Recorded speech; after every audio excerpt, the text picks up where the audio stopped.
Number 20, Women's Passes. And number 47, Luis Alvarez. The Tampa Bay Rowdies are led by head coach John Seattle, with assistant coaches Steve Conway and Stuart Thompson.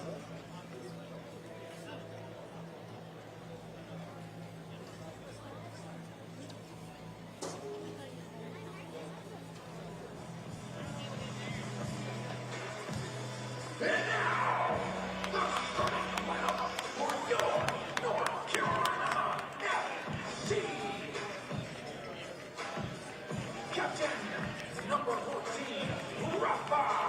Once again. Goalkeeper, number 1, Jake McGuire. Number 7, Evan Conway. Number 8, Pedro Bella.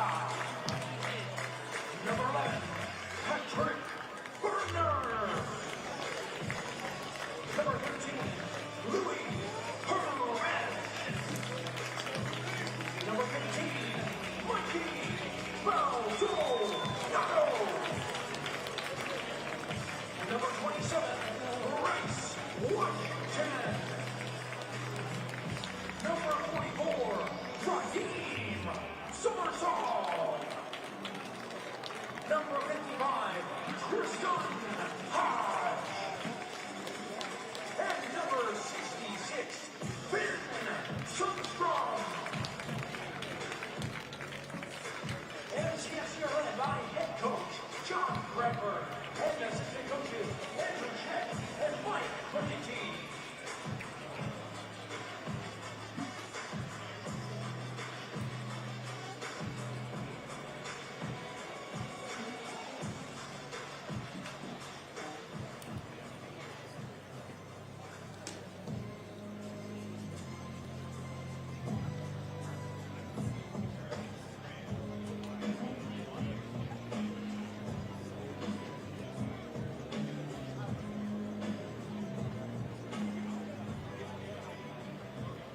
Tonight's match ball is being delivered by Mark Metzler, winner of the NCFC Retail Sweepstakes.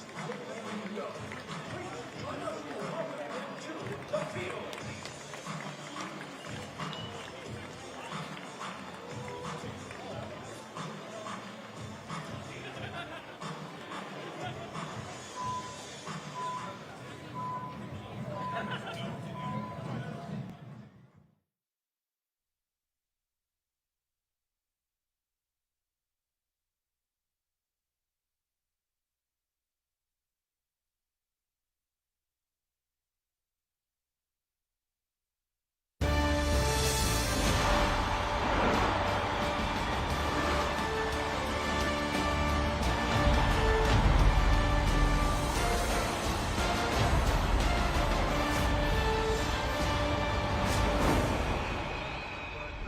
The USL Championship is back in action at Wakeman Soccer Park in Cary, and we have another old-timey NASL rivalry on the docket as North Carolina FC faces off against the Tampa Bay Rowdies for the first time this season on ESPN+.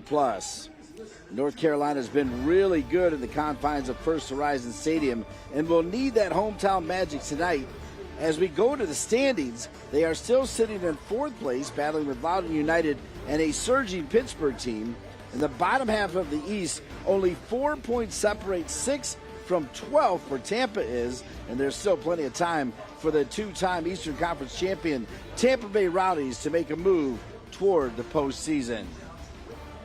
And with that, we welcome you upstairs with the great Andrew Tate. I'm Dean Linke, and set the table for this one, Andrew. Yeah, I think it's a really tasty encounter, Dean. You got Tampa Bay Rowdies with a new head coach and Dom Casiado, who we know really well from his time at Union Omaha. He's got a really good, talented squad that I think he's now got that new manager bounce. And then for NCFC, they're looking to try and make that home form count and really kick on and maybe try and jump above Loudon. I felt like you had a lot of interesting choices as you went to pick the players to watch. Yeah, it was interesting where you go with it. For Tampa Bay, they've got a really good player that we'll highlight in a moment. But we're going to look at Evan Conway for NCFC. He's a player that they've got back fit and firing. He's joint top scorer with Pedro Dolabella, and from what I understand, I don't think he's really happy about being joint. He wants to be out on his own, feels his finishing could be a little bit cleaner, a little bit more clinical, but he's a player that can play out wide, he can play in the pocket, he can play as the lead 9. We'll see him operate as the lead 9 today and look for him to try and get on the score sheet at least once tonight. And then from the flip side of that, the Tampa Bay Rowdies, they've got a striker who is firing on all cylinders, a real young talent, 24 years old, on loan from Nashville of the MLS. He scored a bunch of goals in the Canadian Premier League. Wubens Pacius, remember the name. He's got 7 goals in the USL Championship this season, and he leads the team, and he'll be a real threat tonight. All right, John Bradford is going to go back to Jake McGuire between the pipes. He'll start in goalkeeper for North Carolina FC. When we return, we'll have the lineups and the kick. USL Championship action right here on ESPN+.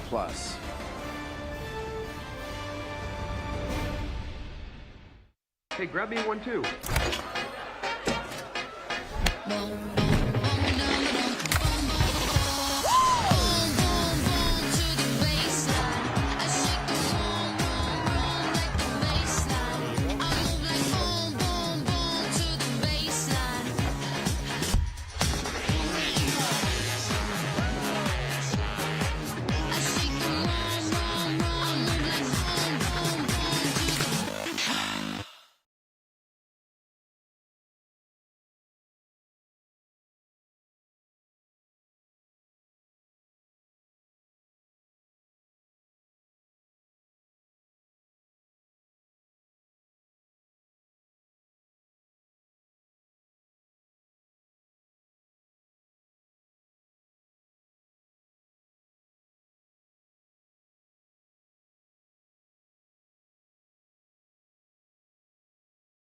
These days to find healthy and fast. But at Alpaca, you'll find both. From our all-natural charcoal-fired chicken, cooked using Peruvian spices, to our made-to-order dishes like arroz chaufa, with sausage, chicken, or completely vegetarian, we have something for every diet. So take a break today. Come in or find us online for catering or to place a pickup order. Family-owned and local. Make it a Peruvian night. Make it Alpaca. With a family like that to take care of, the two of you have your hands full. At WakeMed Urgent Care, we're everywhere you are, so getting the care they need when they need it couldn't be more convenient. Soccer star? Easy. Kids? Covered. The twins? Done. Aches and pains? Virtual urgent care to the rescue. So download the WakeMed All today. Absolutely beautiful night for USL Championship action and this long rivalry. They played each other 34 times, North Carolina FC and Tampa Bay. Dean with Andrew. And Andrew, let's go to work and take a look at the starting lineups. We'll start with John Bradford's home team. Yeah, and North Carolina trying to make that home form pay again. They make 4 changes, though, off the 4-1 defeat at Louisville last week. In comes Jake McGuire back in goal. His last appearance was July 11th, a 3-2 defeat at home to the Legion. Bryce Washington returns at centre-back. Raheem Summersall in the middle of the park, and Tristan Hodge as one of those outside centre-backs alongside Finn Sundstrom. And the starting lineup for Tampa Bay. They've got a new coach who we know very well. Yeah, very well respected Englishman, Dom Casiado, been around the USL ecosystem for a while, but he's having a great impact early on here in his Tampa Bay time. He makes one change from the team that won 3-1 at Indianapolis last week. It's just Joseph Skinner sliding into that left wing-back spot in place of Blake Bodley. Look for the front two, a young partnership of Alvarez and Pacias, just 22 and 24 respectively, to really try and threaten this NCFC back line. All right, the standings truly do tell the story, as you see Dom right there. I mean, look, he keeps winning, gets 3 in a row, and they're right back in this thing. The Rowdies are never out, are they, Dean? Every year they make the playoffs, and He's jumped into a squad. I don't think he's ever joined a team mid-season and had to kind of try and correct things. So this is a new challenge for him. But he's certainly got the caliber and the potential and the ability to impact this team in a positive way. And I think we're seeing that early on. North Carolina FC in their familiar home blue uniforms. Tampa Bay Rowdies in their very familiar green and yellow. There's John Bradford, long-time Academy coach, has been with NCFC Youth and now the NCFC Pro team for quite some time. And I haven't heard anybody say anything bad about the guy. And there's a good reason for that, Dean, I think, right? He's just an all-round good guy. His coaching style is he's always working from a position of honesty and trust, and trying to build relationships with these players to help them make the most of their careers, because they are short. So the Rowdies send it long. There's Rafa. He'll wear the captain's armband tonight. Mikey Maldonado.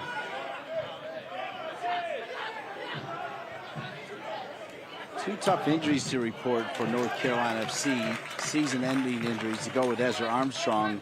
They also lost Luckhurst in practice, a really bad injury, and then Colin Martin also done for the season.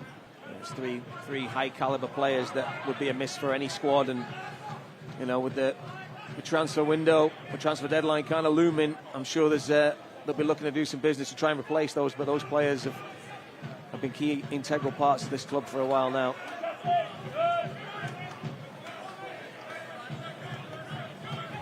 Here's Aaron Guillen, spent a couple years with North Carolina FC / Carolina Railhawks. He's had a really good career in USL Championship and in NASL. 34th all-time meeting between the two clubs. Most games versus one opponent in North Carolina club history. Pretty amazing. North Carolina does lead the series. 14 wins, 8 losses, and 11 draws. Their first game was way back in 2010.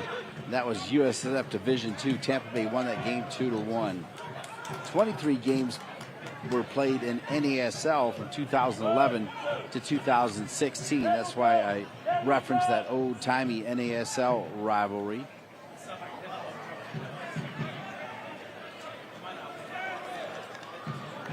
Burner will earn a corner kick. It'll be a corner kick, North Carolina FC. One thing we do know, Andrew, if North Carolina FC can score first, they're pretty good. Yeah, and this is a good early opportunity here to test the Rowdies. They gave up a goal last week in Indy off a corner from the similar position here. So those big bodies of North Carolina coming up, the likes of Hodge, Somersault, Sundstrom, and the big man Dolabella, joint top scorer. We know Mikey can deliver a ball of quality as well. Mikey's going to get a second chance as it comes right back to him. Trying to attack the end line, taken away by Tampa Bay. Played into space, read perfectly there by Louis Perez, getting the start. Conway. Yeah, what a great player to have off the bench. Scored a great goal at Louisville last week. Big time opportunity for Tampa Bay. Right in front. There's McGuire stepping up and getting that just in time. Crashing down there was Luis Alvarez, number 47. Big opportunity for Jake McGuire today. Obviously after that defeat to the Legion a few weeks back, John Bradford elected to give Trevor Mulqueen, the backup goalkeeper, an opportunity, and Mulqueen, I don't think, let him down. I think he performed admirably, but he's given Jake's trained well, and he's given him the opportunity today to try and really claim his spot back, and hopefully a successful run back in the team for just him and the team as overall. Rafa had it for a moment. Lewis Hilton took it away. So here comes that big throw of Mikey Maldonado.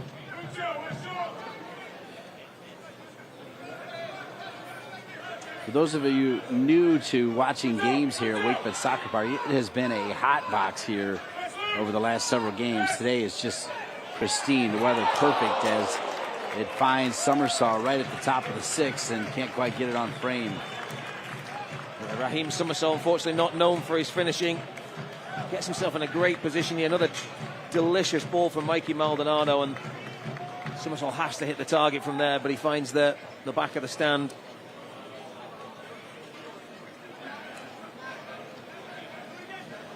But yeah, it's been a strange week for weather, Dean. We've had a lot of rain and clouds, and today's been beautiful though, and this is the type of weather you want to come out to this beautiful stadium and see every week. I think this is a little bit of a taste of the fall right here, Dean. I'm hoping. Yeah, me too. It's perfect. Bryce Washington, a little banged up, but normally a regular for John Bradford, back in that lineup. One bounce and picked up by Bondre, Ethan Bondre, the goalkeeper for the Rowdies. Lewis Hilton.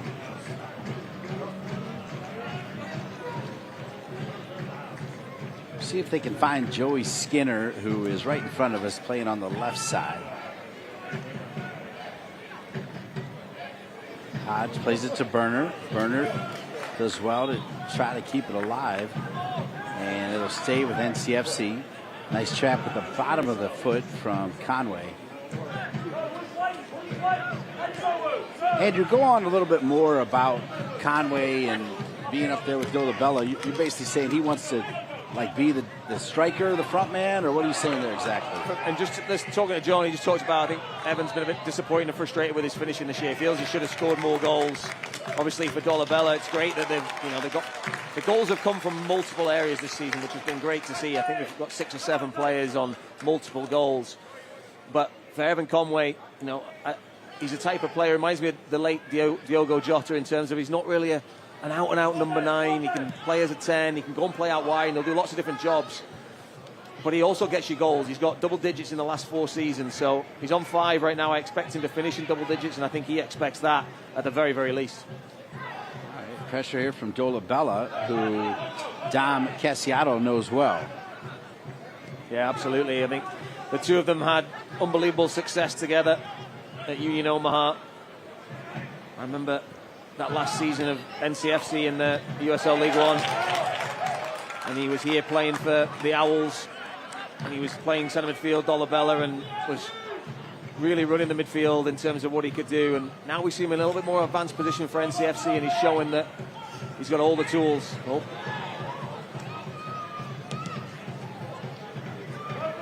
A mix up there between Washington and Maguire. Yeah, Washington with the shield thought Maguire was going to come out. He didn't. So then you saw the communication from Bryce, I think, screaming to let him know what foot he was going to play it to.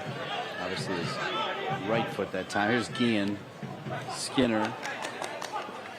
Guillen wears the captain's armband for the Rowdies, the veteran. Bondre. It's interesting, Dean. I think the pitch looks a little bit slower today for some reason. That ball there from Maguire, I think would usually skip through, and maybe it's just the weather we've had a little bit drier today, but that humidity usually, and then they're out sprinkling with the water sprinklers on before kickoff, and usually it's a fast-paced, zippy surface. Today it looks a little bit slower. We'll keep an eye out on that. Alongside Andrew Tate, I'm Dean Linke. Delighted to be with you. Here's Somersault.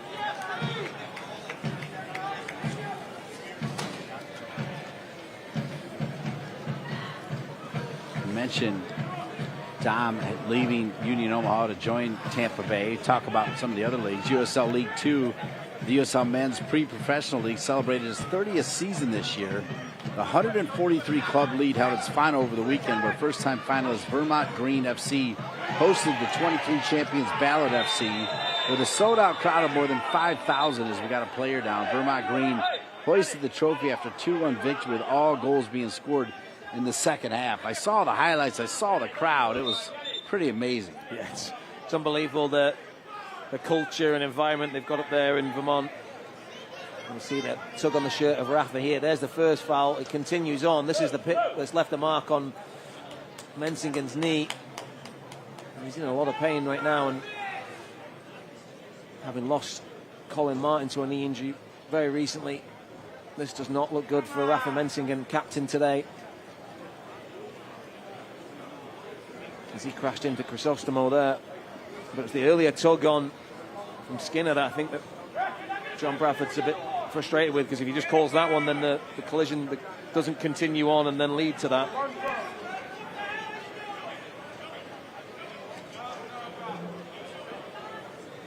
And as you know, Dean, Rafa Mensingen is not one to stay down if it's not something of note.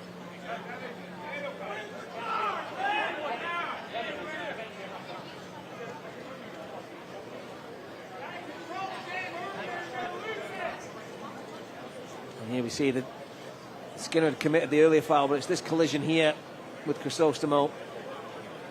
Oh, just that knee. You see him grabbing the right knee instantly there as the contact.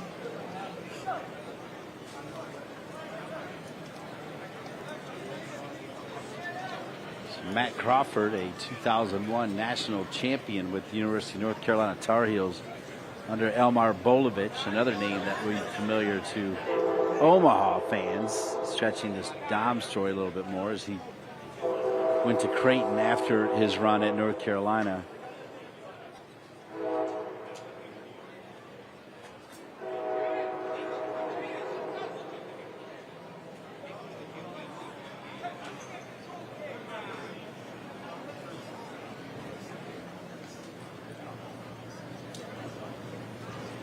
The assistant coach.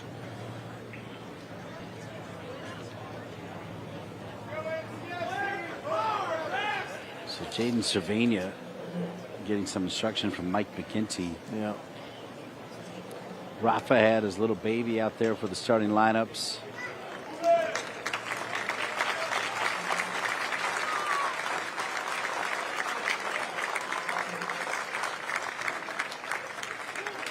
Louis Perez will put the captain's armband on.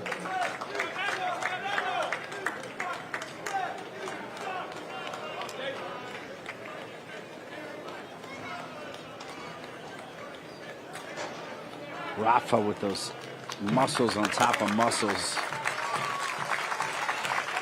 It's great to see him walking off, but that is a concern. I don't think there's any malice in it from the Rowdies side of things. It's just when you see a foul continue on and then lead to something like that, it's almost like just call the initial foul and play can stop. And it's like the offside one for me, Dean. That's a head scratcher for me, where play, you know, the assistant referee knows it's offside, but they leave it down and then it continues on and clashes with the goalkeeper. Some of those things can just be avoided.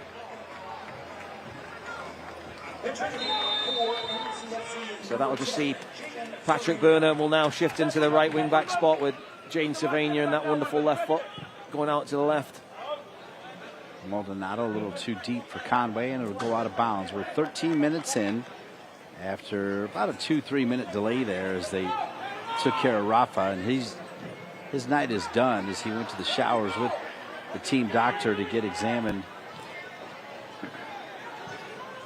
Oh, good pressure there from Dolabella. Sundstrom. Summersaw got a good touch up with the bottom of his foot. Great play from Summersaw. Yeah, that's what he's there for. That's what he's known for. The finishing side of things, Dean, not really his MO. But that type of stuff there, getting his boot in his head, covering ground, winning challenges, he'll do that all day long. The USL on the CBS Sports Network. Championship Eastern Conference playoff contenders North Carolina FC and Detroit City FC face off Friday, August 15th at 7:30 p.m. Eastern on the CBS Sports Network.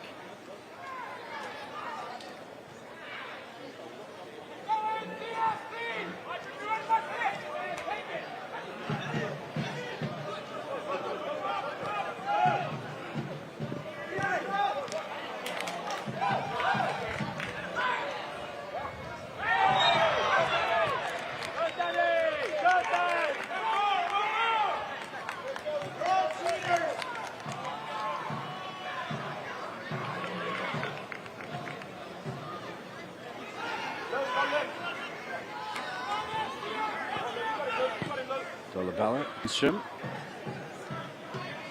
kind of talked about it before. It really doesn't matter what hairstyle he has. He's been really good. Yeah, and it's a really intriguing battle today up against two young talents in the attacking areas for Tampa Bay, with Alvarez and Pasillas up against the young 18-year-old centre-back. So it's kind of a tale of which talent's going to come out on top.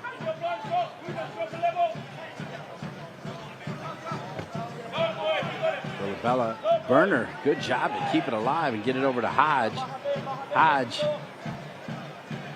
Pretty good trap from Cervania, and then Cervania taken down. Oh, wow. They're going to wave that off. I'm not sure about that.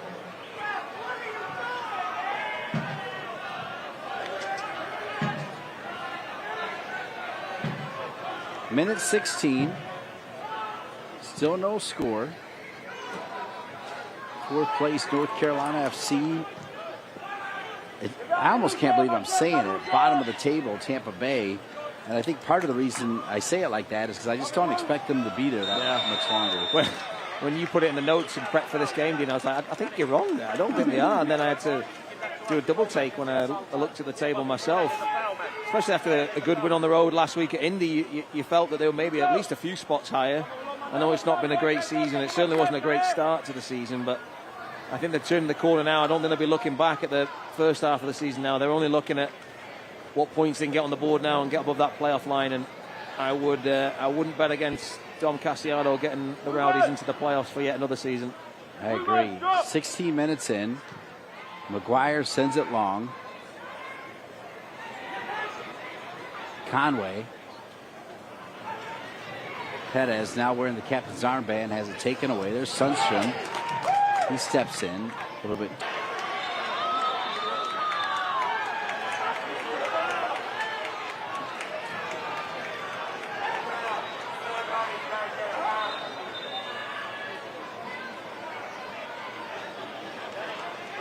See it again here. Maldonado takes it down the chest. It's a dramatic fall from Maldonado. I thought it was his knee that was the problem there, but I think he's holding his face. Rowdy's got to be a little bit careful though, because that's 2 or 3 early fouls now that I think have upset at the very least some of the fans here. Looks to me like White kind of got the, all right, you've done a couple things here. Next time it will be a card. This time not so much. But yeah, Maldonado. A bit theatrical. A little bit. Fair to say, right? Yeah. Mikey back up and over the ball, though. Really good at free kicks. 7 assists on the season, I think, tells you the quality that he possesses. Here he goes. Good spin on it. Trying to find Somersault again, who's been really busy. I just love his reaction every time. I think he thinks in his head he should score every time he gets a chance. NCFC 8-7-2 with 26 points. Tampa Bay 5-10-2 with 17. They do, though, have 3 wins in their last 5 games, all competitions. North Carolina FC coming off a tough 4-1 defeat at Louisville. Bondre's got it. Tampa Bay got a big 3-1 win on the road at Indy 11 last Saturday. That is not easy to do. Your man Rubens opened up the score in the 12th minute before conceding just before halftime on a corner kick. And Luis Alvarez scored the winner in the 57th minute. And those are interesting games, Dean. I mean, the Indy 11 coach Sean McCauley felt if they played that game 10 times, Indy would win it the next 9. So that tells you sort of how that game could have gone a different way, potentially based on the chances that were created for Indy. Oh, somersault at Dolabella. Was your O because Luis Perez was open? Or no, I thought I saw a hand down. I thought it was almost like a goalkeeper save, but based on the reaction of the players, it must have been a foot. But yeah, and John Bradford talking about that Louisville game last week. You know, they gave up a goal at the start of the second half where they thought the ball had crossed the line. I think John's got video evidence that points that it was out of bounds, but he didn't like the reaction of his players where they all stopped and raised their arms and were complaining to the referee and asking for something. And they've got to play the whistle and play beyond that and then put your arm up after the play's done. So something that was creeping in that he's tried to address, but they had chances in that game to get a result. You know, just key moments, little lapses, and the clinical nature of Lou City at the moment. They convert on almost everything.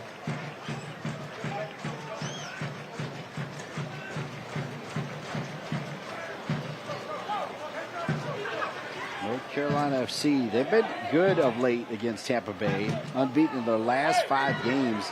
Last win for Tampa was in 2018 here at Wake Med as Guillen goes down. And looks like Mikey Maldonado is going to get a yellow card. Wow.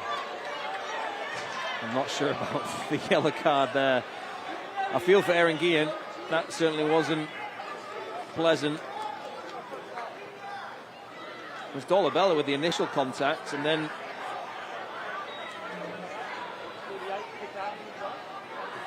consistency of the referees there. I think he's let some other stuff go.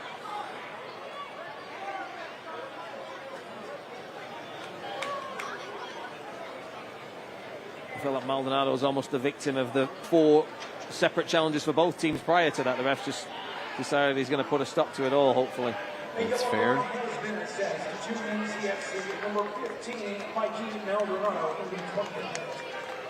We've definitely got a tasty encounter here, Dean. Yeah, we do. This is a painful one for Guillen. Looks like it could be his shoulder. Another one of those where there was initial contact from Dolabella. Is that a foul the referee could call? Because after that, Guillen's not going down a nice highway there of clear space. He's running into Maldonado.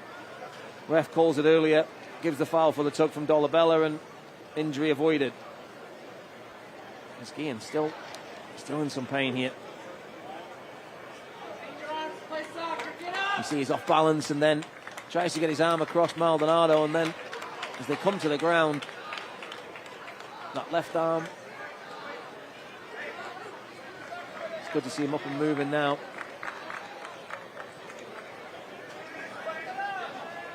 He's holding himself a little gingerly at the moment, but not the player you want to run into, Dean, right? Mikey Maldonado. No, he is a Mack truck.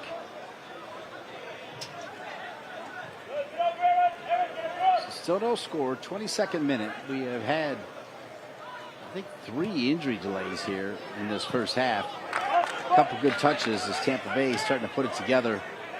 Top of the 18, drops it, and goal. Absolutely hammered there by Hilton, and Lewis Hilton's made it Tampa Bay 1, North Carolina FC 0.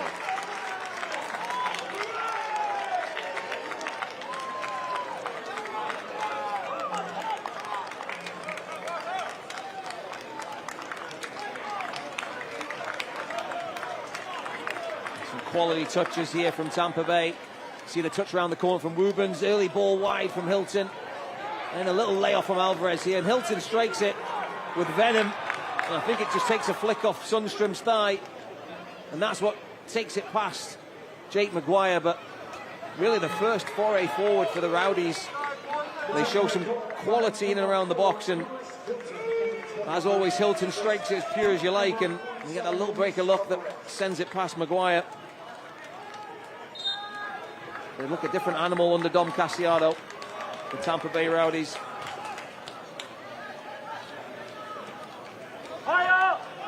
Tampa on the road, 3-6-1. They have scored first now in only 5 of 18 games. The 4 of the 17 games coming in, when they scored first, they won 2 of them. And they've scored first here. It's 1-0. I think they'll give the goal to Hilton, but you're right, it did go off of Sundstrom. Yeah, Maguire was, it might have been going in anyway. I mean, how hard he hit it. But Maguire's got no chance with traveling that speed, and then it takes that deviation mid-flight.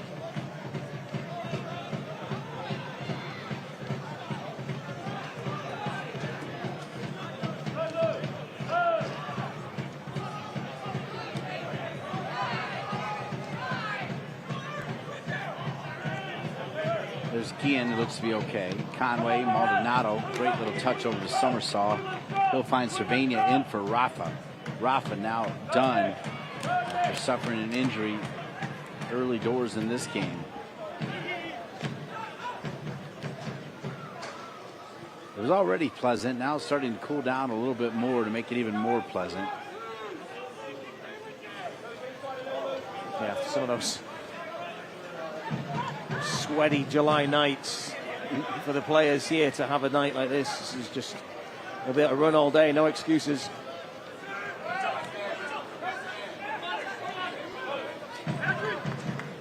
Guillen. Dolabella. Bondre. Now Tampa Bay with the 1-0 lead on the road. 25 minutes in.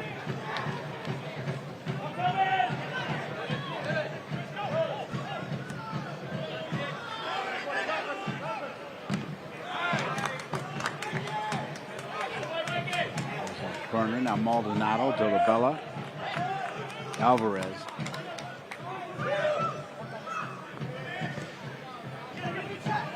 Good possession here from Tampa Bay.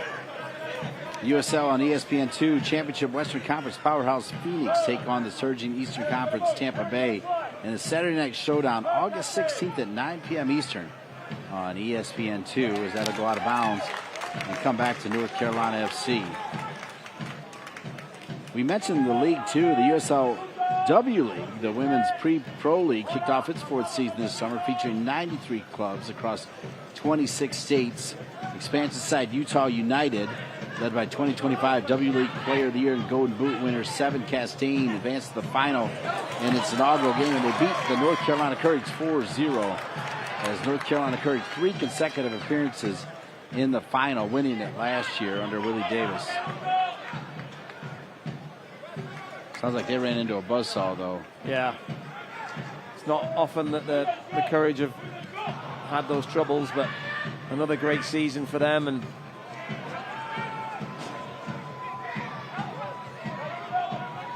all right, Rubens, as Washington decided to back off for a second. Touchback will go out of bounds.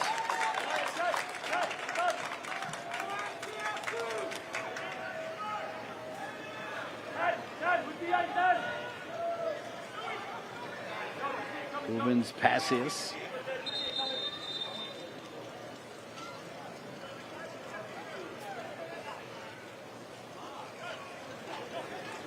Yeah, and both of the strikers for the Rowdies involved in that goal. It was a little flick round the corner from Passius, and Alvarez with a little Cruyff turn set to Hilton for the strike, and very similar goal in terms of quality to the goal they scored on the road at Indy last week. They got them off on a good start. And that will do them the world of good in terms of confidence. You kind of said it already, but deflection or no deflection, Hilton really took that well. Yeah. In terms of ball striking, Dean, I mean, I've watched Lewis Hilton play for a number of years now. There's not many that strike a ball better than him in terms of, I watched him in the warm-up and he's just hitting 3-woods and spraying it all around the park. It's really nice to see players like that. It's a joy to watch. Seems like a good communicator as well. High soccer IQ. Yeah, I think he's a player that will thrive under Casiado's tutelage, and you can see already he's got the Rowdies a little bit more bite to them. They don't look as enjoyable to play against as maybe they were early in the season, and then they've got more quality on the ball. You see they're trying to possess it a lot more than maybe they were early in the season. They're trying to enjoy it, and that's something that North Carolina, I think early on, were doing a good job of interrupting. And Slovenia can't get to it before Bondre does. And it's still 1-0 Tampa Bay, minute 29.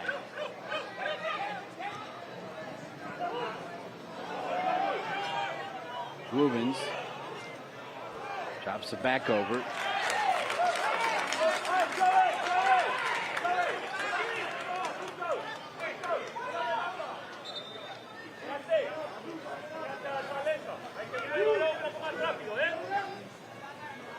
It was right in front of the referee. Berner thought he was clipped. I kind of thought he was clipped too. Yeah, you see the slow-mo there. You can see clearly just catches that left foot, just stands on it, sort of scrapes his stud down. No intent there, but clumsy on the part of Skinner, and he gets away with it.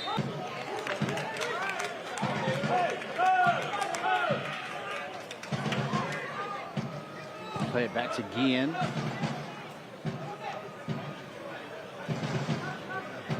Roberto Castellanos.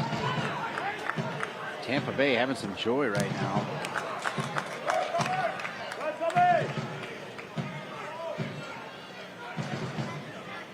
It's Nick Moon. Rubens trying to post up. Bryce Washington gets ahead on it. Hilton plays it back. As it finds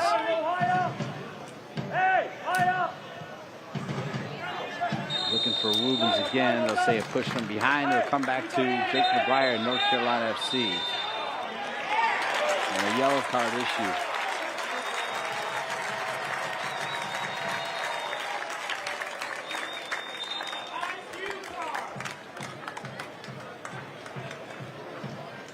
Kind of a silly yellow card, actually, as it'll go to Thomas Van Kenzeel, the Frenchman.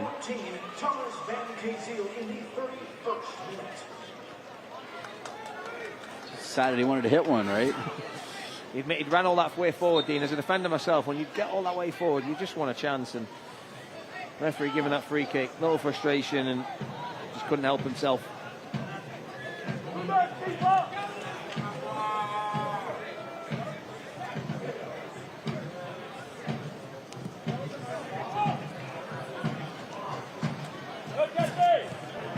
Bella and Summersaw both get ahead on it. Perez aerial battle. Conway aerial battle. Falls to Summersaw. Now Burner. Burner looking for Dolabella. Maldonado snaps it to Louis Perez. And he'll bring it back to Sundstrom. Burner's open. Burner will get it. Summersaw. Tough ball to deal with. Hilton, a good two-way player, too. Probably don't talk enough about that. Yeah. He's good on the ball, but he can also press and get around. A lot of experience. I don't know if you picked up on it, Dean, but there's some Spanish coming from Dom Casiado down there as well. Spent some time in Spain in his earlier coaching career, and just a very cultured coach. And when you hear him speak, he's a coach that I think he'd love to play for. The style of football and the way he interacts with his players, I've got major respect for. Sundstrom dancing with it. He's an attacking player converted to a center back, so he's got good feet. Good feet, good composure. This is a good little spell of possession for North Carolina. They just haven't had a lot of movement and runs in behind. Let's see what they can do here. Sundstrom kind of forced it to Delabola.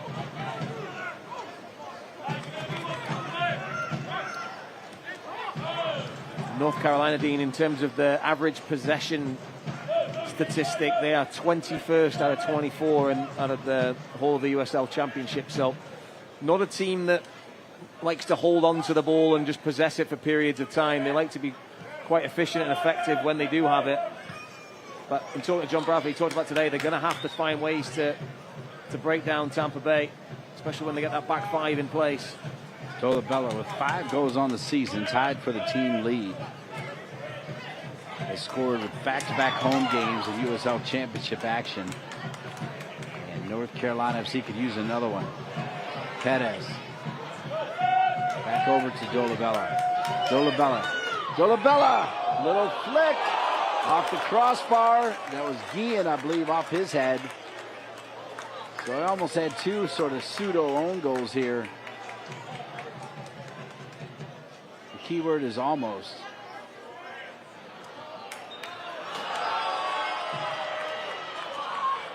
Yeah. Sometimes the luck's with you and sometimes the luck's against you there. Aaron Guillen had his heart in his mouth there. He just sees the header. He thinks he's headed it over his own bar, but he's headed it onto his own bar. And then another frustrating decision goes against North Carolina here. You see Moon just gets a little touch from Conway, and the referee bites on it. It's just been, that sort of tells the tale of the first half. I think Tampa Bay Rowdies have been good, but things have just gone their way a little bit. The little breaks have been their way, and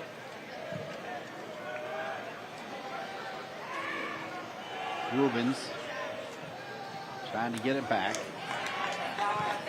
Select is proud to be the official match ball supplier of the USL Championship. From the Academy to the big league, Select is there every step of the way. Visit us.select-sport.com for the latest Select product specials and more. Select, the player's choice.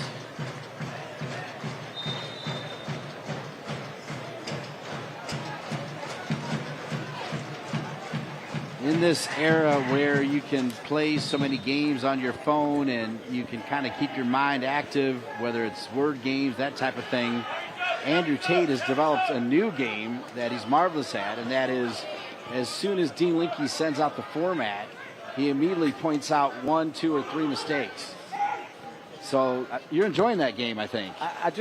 Dean, I try to do it in a way that I don't point the finger and wave, hey, everyone, look at Dean, look how silly he is.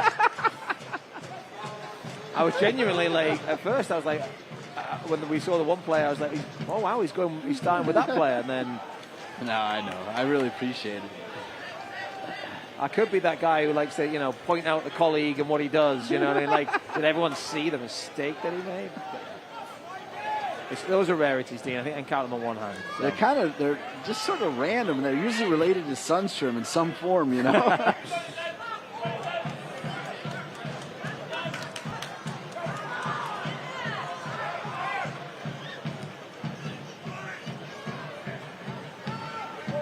Good hustle from Washington.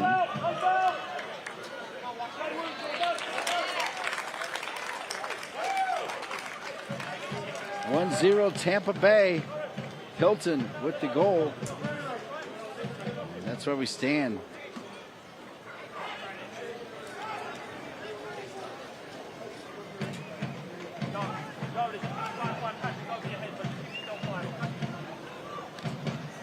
Yeah, Tampa Bay's look sharp. I've been impressed. Yeah.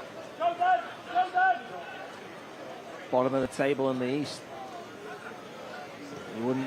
It certainly doesn't look that way, does it, Dean? Nope. Nope, not at all. Nice and clean. Yeah, and the table right now is just so tight. I think it's in the open, right? 9 points between 6 and 12. 6 and 12. There you go. I mean, they could finish anywhere, really. The top two aside.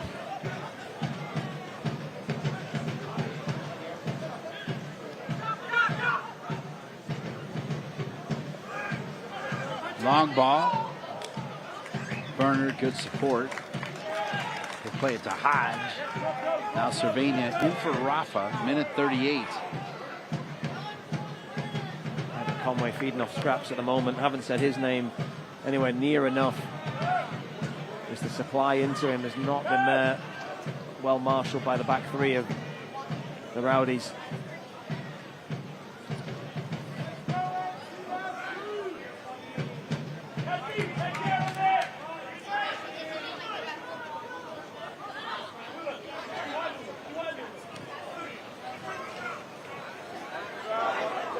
Sundstrom does just enough. Maldonado, now Sundstrom chests it down. Kept alive by Tampa Bay. Conway's got it. Conway is off. Conway! And how about North Carolina FC? We're tied at 1.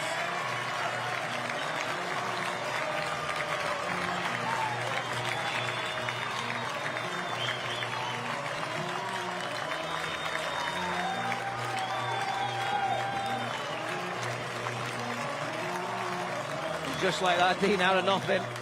The Rowdies, it's just a sloppy pass from Alvarez. He's trying to cushion it back, but he hands it right to the feet of Evan Conway.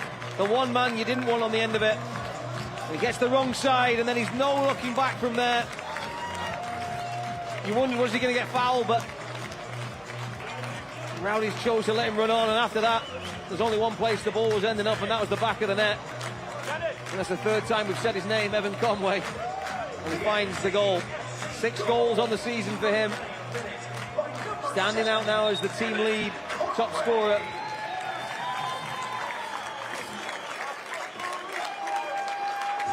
Frustrating one for the Rowdies because everything had gone their way in this first half. They played well, they looked after the ball, and the ball was just bouncing around in there, and Alvarez was trying to keep possession, but the Rowdies back three was a little high and the ball pass was a little loose.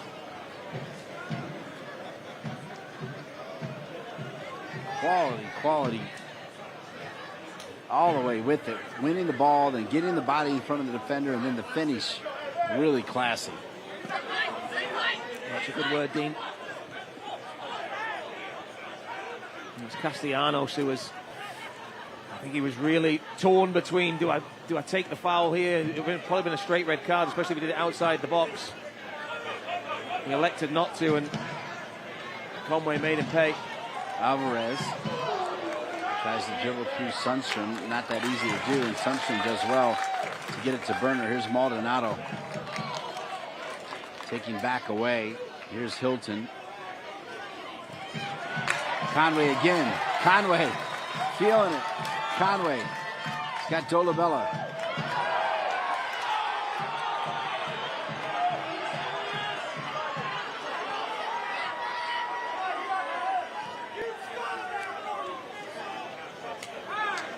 The referee not endearing himself to the home fans. I'm not sure I agree with them, but they're certainly not happy with some of the no calls or calls going the other way. We've heard the fans loud and clear here. Talking a lot to the referee. Here's Guillen.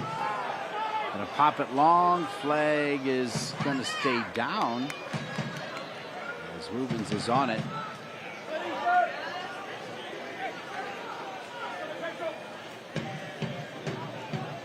.42nd minute. Rubens. So much power. Ooh. Looking for Alvarez. Alvarez is dangerous too. Yeah. Real talent, the Honduran. Signed from Charlotte Independence. They've got a good little link up there. That was Rubens just flashing one across the box, and I don't know if he really knew where Alvarez was, but he wasn't far away from getting on the end of that. Casillas there showing his strength though in and around the box. Holding off Jaden Sylvania, no problem.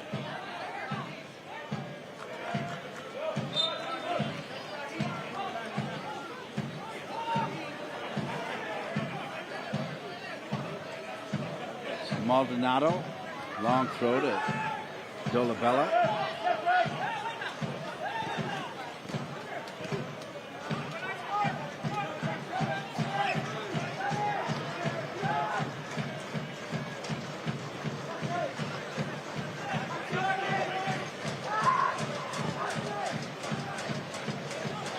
Trying to switch it. Cervania is beaten for the moment.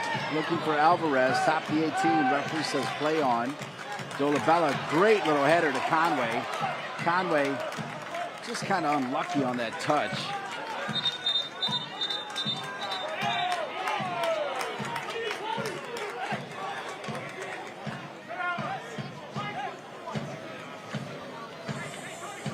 Didn't you forget that Evan Conway came through Union Omaha as well, so there's quite a good number of players that have come through there on their way to having even better careers. So says a lot about Doms here, yeah. Right? Yeah. 44th minute. 2026 season ticket deposits are open now for just $99. You can select your seats for the upcoming 2026 season for North Carolina FC. Early bird deposit as Cervania goes down. So get your season tickets now. I'd like to see more people out here supporting this team that John Bradford's done such a great job with. Sundstrom taken down. Rubens will get a yellow.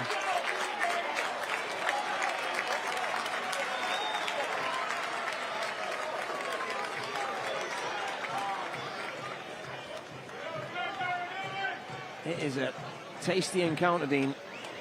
Here you just see the two young players pushing the back, clumsy from Casillas right in front of the referee. Gives away a free kick in a good area and picks up a yellow card for his troubles as well.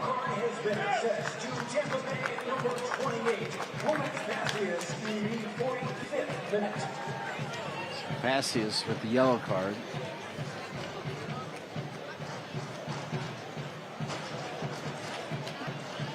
Home properties added time. I'm going to go 5. I love 4. 4. You see it already? Definitely going to be 6. Oh, there you go. Well done, Dean. Thank you. The fourth official has indicated that there will be injuries to Rafa and a number of others.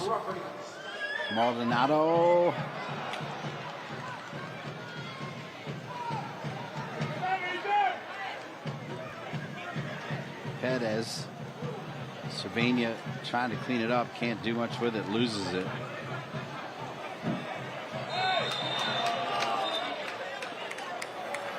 Now Sundstrom gets a yellow card, tracking back. Quite a few cards here late. I don't know if he needed to do that. I understand you don't want to allow the counter-attack to go, but Passius was all by himself. It wasn't like he had an awful lot of help there with him. He picks up the yellow card. A yellow card has been An easy decision for the referee. Number 66, Sundstrom, during stoppage time. The North Carolina Courage from the NWSL will kick off against the Portland Thorns on Saturday, August 16 at 7:30 p.m. Tickets are available at tickets.nccourage.com.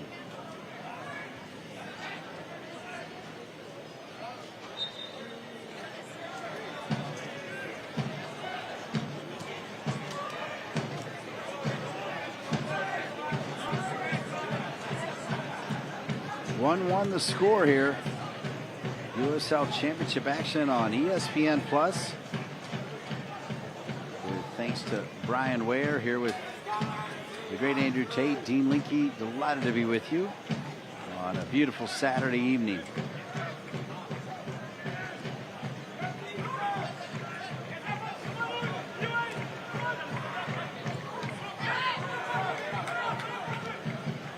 Again, gets it to Joey Skinner. For the most part, Berners kept Skinner kind of quiet. Yeah, Berners had a good game today, especially having to shift from the left to the right to replace Rafa Mensingen, who we lost around about the 10th minute mark. He's done well down this right-hand side, though. Oh, 5 minutes of Town Properties added time. Sundstrom had just got that yellow.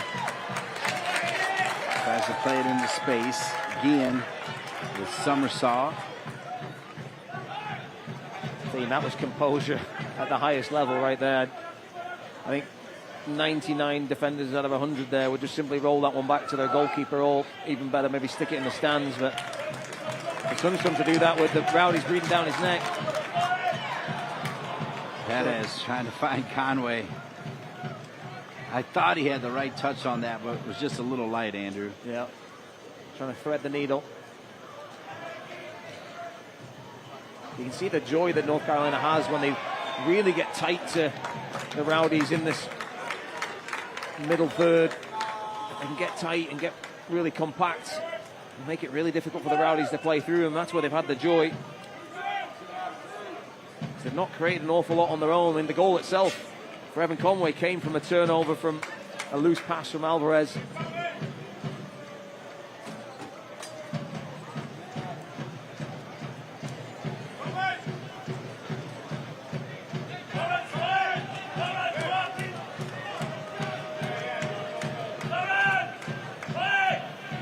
Mikey Maldonado time as we're in Town Properties extra time. Got about a minute and 15 left of that.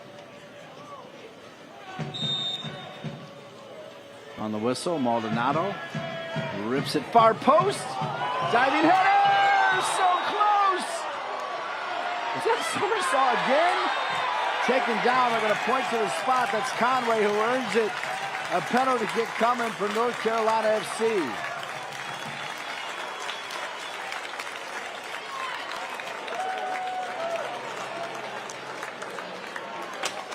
You see the delivery from Maldonado. There's blue shirt queuing up at the back post. It's Sundstrom with the header into a dangerous area. Vandre gets a touch on it. And Summersault sliding in there. And then Conway,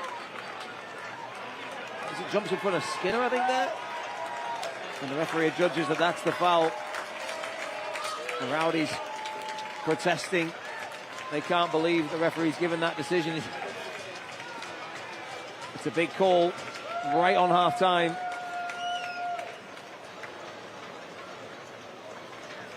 Mikey Maldonado going to give it to Louis Perez. A little gamesmanship there.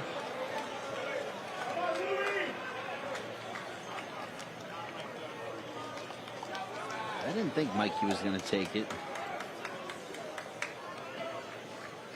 So here comes Perez sitting on 2 goals and 4 assists with a chance to give North Carolina FC their first lead of the game.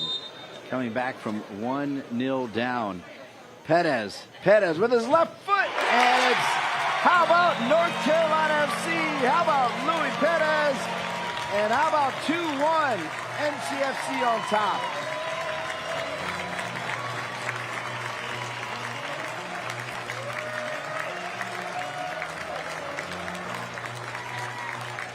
Louis Perez with the armband after taking it from the USL League One final. I believe he scored a penalty here a couple of weeks ago against Loudon as well, Dean. He's asking for the shirt. I think you want to hang up a shirt for one of the injured brigade, Dean. I think you need about 3 shirts at the moment, unfortunately. But it's a big goal, and they've turned it around, Dean. I did not see this coming.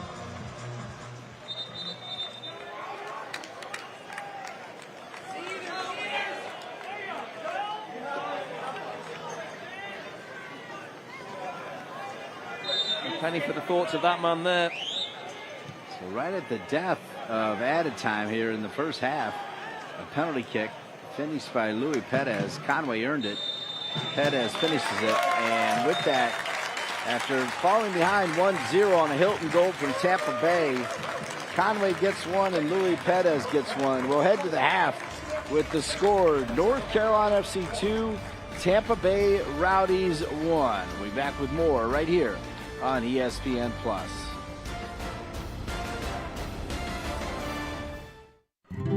With a family like that to take care of, the two of you have your hands full. At WakeMed Urgent Care, we're everywhere you are, so getting the care they need when they need it couldn't be more convenient. Soccer star? Easy. Kids? Covered. The twins? Done. Aches and pains? Virtual urgent care to the rescue. So download the WakeMed All Access app today and take care of everyone in the family, including the two of you. It's tough these days to find healthy and fast, but at Alpaca, you'll find both.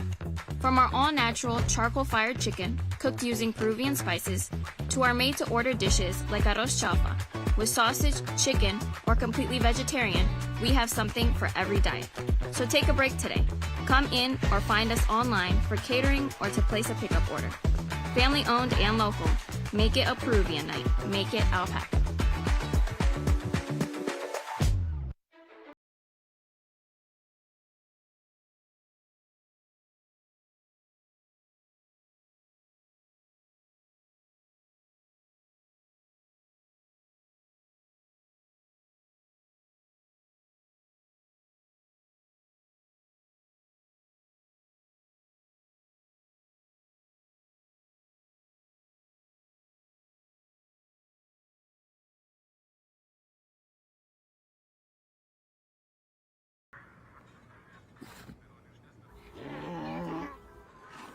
Hey, on the mountain we've got a saying. Get off your...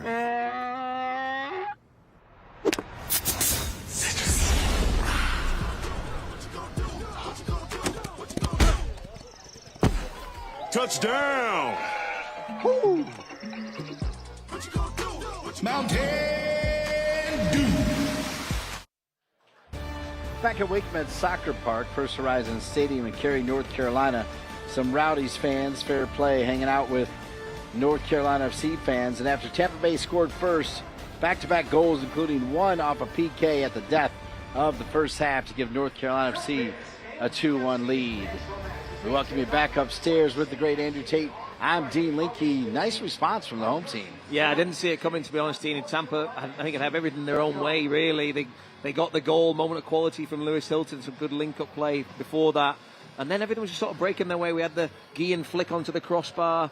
North Carolina really hadn't got into their way, but two big moments, the finish from Evan Conway and then the penalty decision from the referee at the end. Every game means so much, Andrew, as we take a look at the rest of the schedule, at least parts of it, next 5 games for both teams. Yeah, I think for North Carolina, those home games, Detroit, Hartford, and El Paso Locomotive coming to town, that's where they really need to make that home form count. Long trip to Las Vegas, and then a trip to Kentucky as well. But with Detroit next week, they'll be hoping that 3 points tonight and another 3 next week, make it a big 6 points.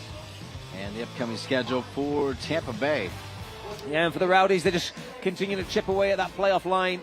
You can see they're at home to Phoenix, Pittsburgh, and Sacramento and Colorado. Just that one trip to Detroit, which will not be an easy game, as they're scrapping as well to get into that playoff mix. Every game means so much as down the stretch we go, USL Championship style. With your halftime score, how about North Carolina FC? They lead Tampa Bay 2-1. When we return, we'll bounce around USL Championship. So stay with us right here on ESPN+.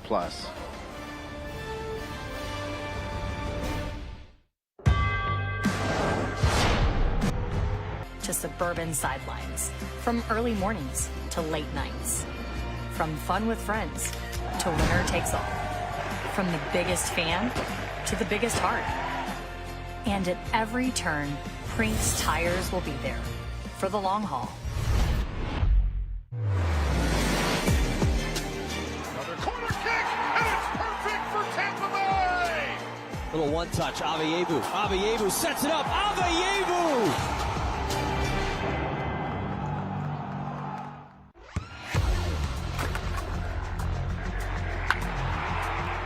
We all have goals. But let's be honest.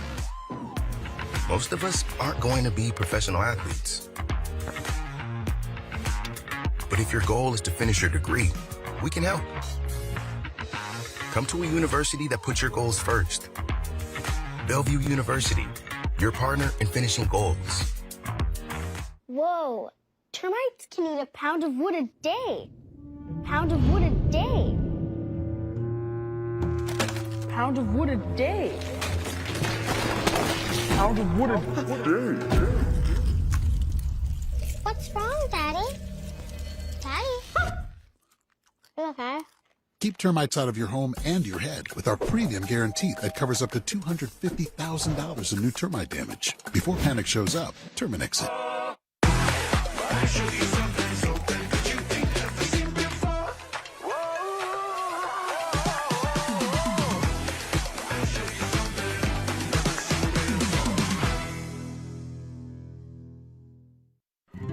With a family like that to take care of, the two of you have your hands full. At WakeMed Urgent Care, we're everywhere you are, so getting the care they need when they need it couldn't be more convenient. Soccer star? Easy. Kids? Covered. The twins? Done. Aches and pains? Virtual urgent care to the rescue. So download the WakeMed All Access app today and take care of everyone in the family, including the two of you.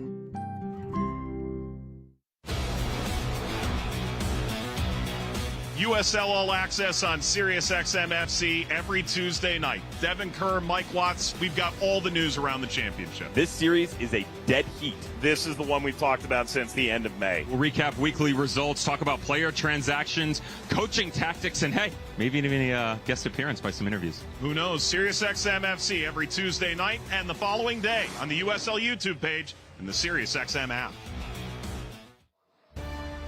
Halftime in Cary, North Carolina, and it's North Carolina FC 2, Tampa Bay Rowdies 1. With Andrew, I'm Dean, and time to take a look at the standings again.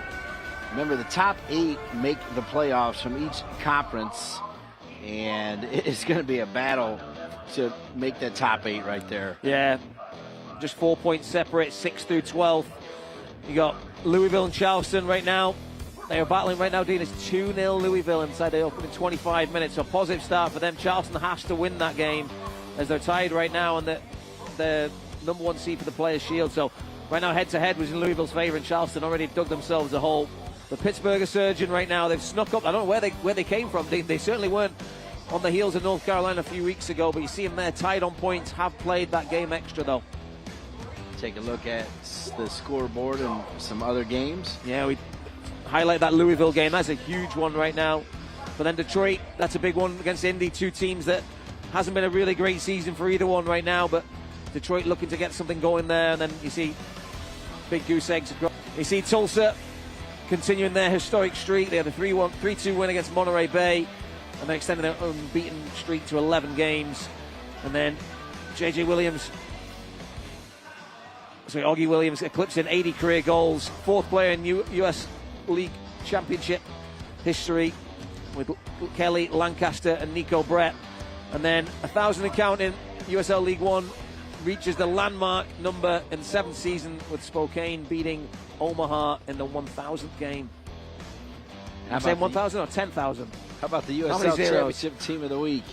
Yeah, Danny Cruz, as you see, he's been a Coach of the Week a number of times. He's in there after that 4-1 win against North Carolina. A bunch of El Paso players in there, Moreno, Cabrera, Torres and Calvillo. And then you see switchbacks as well with Mahoney at centre-back and Lass and Jones rounding out for Louisville. All right, that's a look around USL Championship and beyond. But right now, it's a little bit of how about North Carolina FC? They have a 2-1 lead at the half.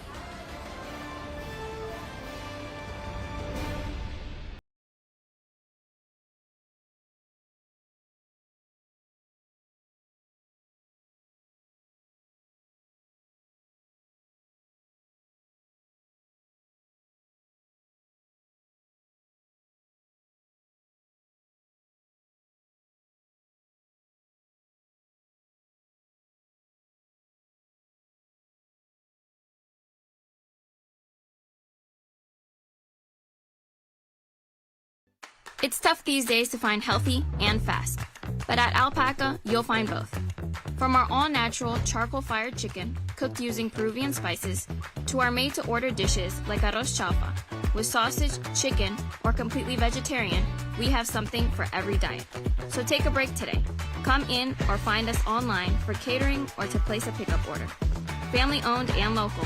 Make it a Peruvian night. Make it Alpaca.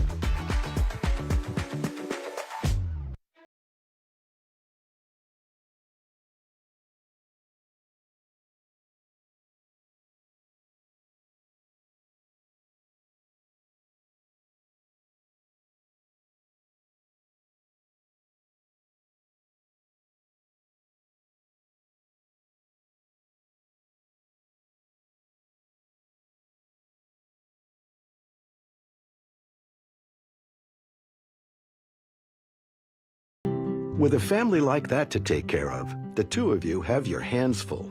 At WakeMed Urgent Care, we're everywhere you are, so getting the care they need when they need it couldn't be more convenient. Soccer star? Easy. Kids? Covered. The twins? Done. Aches and pains? Virtual urgent care to the rescue. So download the WakeMed All Access app today and take care of everyone in the family, including the two of you. Lots of fun halftime festivities here at First Horizon Stadium, WakeMed Soccer Park in Cary, where the home team, after trailing early, has a 2-1 lead. Dean Lincoln with Andrew Tate. Let's go to work and show you the first half highlights. And this was the opening goal for Tampa Bay. Great touch from Rubens, and Hilton then sprays it out wide. Skinner cuts it back. Alvarez with a neat little layoff, and Hilton just thunders a shot that deflects off of Finn Sundstrom and leaves Jake Maguire with no chance. This was the only shot from Tampa Bay Rowdies in that first half, and it found the back of the net. And then here, this was the goal for North Carolina that tied things up. The ball's bouncing around. It comes to Alvarez. He's a little loose with his pass back here. Puts it straight through to Evan Conway.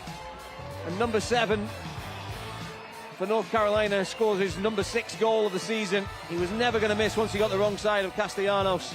And he just passes it past Bandre and the Tampa goal to get them back on level terms, 1-1. And that was in the 39th minute. You thought the half might be over, but in the 40, it was 45 plus 6. Ball's bouncing around off the set piece from Maldonado. Conway gets tripped by Skinner. You see here somersaults flying in, then Conway just comes out of nowhere and he gets tripped by Skinner, says the referee, who points to the spot. And Luis Perez, captain, steps up, slots it home, and 2-1 right on half-time. Big goal, and a turning point for North Carolina. The half-time stats, you see Tampa had a lot of the ball, a lot of control, but it was North Carolina with 2 big chances, 2 corners, 4 shots. They had more of the play in and around the Tampa goal, but I think we're going to see a really even second half, and it could go either way, Dean. Well done, Andrew. As you see Evan Conway After being banged up early on, just gets better and better every game as the season rolls on. Yeah, as a player, they have to keep fit and healthy because such a difference maker for this team. I don't think we said his name enough in that first half, to be honest. But the time that we did say it was a big moment, and that's what you need. So North Carolina FC back out in their blue uniforms. Final huddle there. They're breaking. And the Tampa Bay Rowdies in their familiar green and yellow. Been around a long, long time. I've been around long enough to remember, of course, Rodney Marsh was there, but then the Wegerle brothers, which were really good. Of course, Roy Wegerle went over and had a great career in the Premier League, I believe, and then ended up playing for the 94 team and the 98 team. I remember Roy. I don't remember the other brother. Sorry. Yeah, they had a couple other brothers that were pretty good.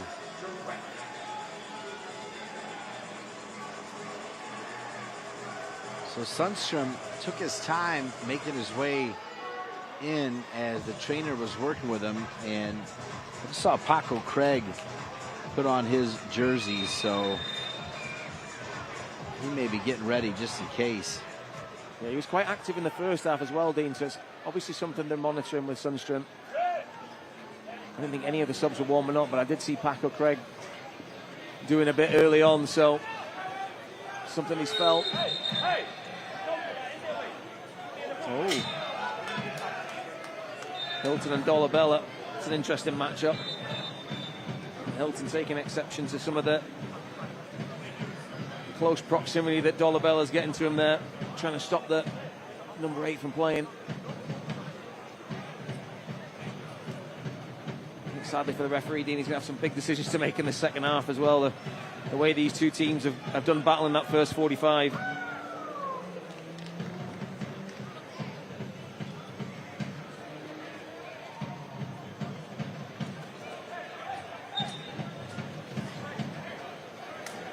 North Carolina FC.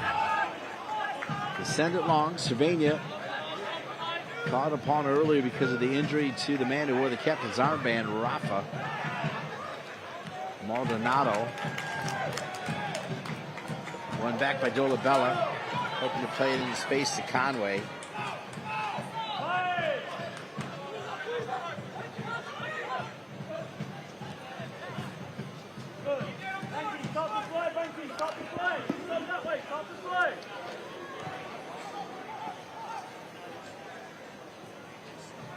Passius. Pressure on Sundstrom. We'll keep a heavy eye on Sundstrom. I'm not sure if that even makes sense, a heavy eye. Dean, I wasn't going to say anything, but I was like, what's a heavy eye look like? We'll keep a heavy eye on him, yeah. I know what you meant, Dean, and I think everyone at home did too. Thank you. Here's Cervania. Reminded me of that that famous coaching point that people make when they say keep your eye on the ball, and there's a clip of a kid where he literally puts his eye on the ball that's on the tee, you know. Like, yeah, I know what you're talking about. Yeah. Summersaw.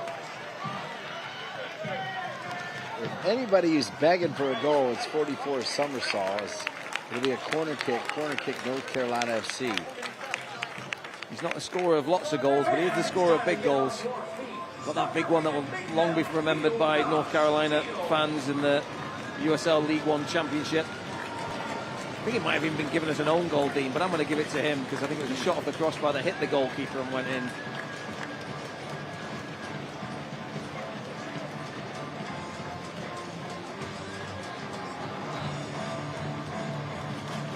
And the next goal in this game, I think, could be really crucial, Dean. I think if North Carolina gets it, I'd struggle to see past them going on to get all 3 points, but Louis thought about going short to Berner, but Berner was not looking. Goes over the head of Conway! Oh! What a brilliant header. I'm not sure if it was Maldonado or Dolabella, but it hit the far post and deflected the wrong way. Otherwise, it's 3-1. And just like that, Passius is the other way. There's Jake McGuire coming out. One guess who was crashing the back post there, Dean, after it hit. Summersaw? He's trying to sniff out that goal.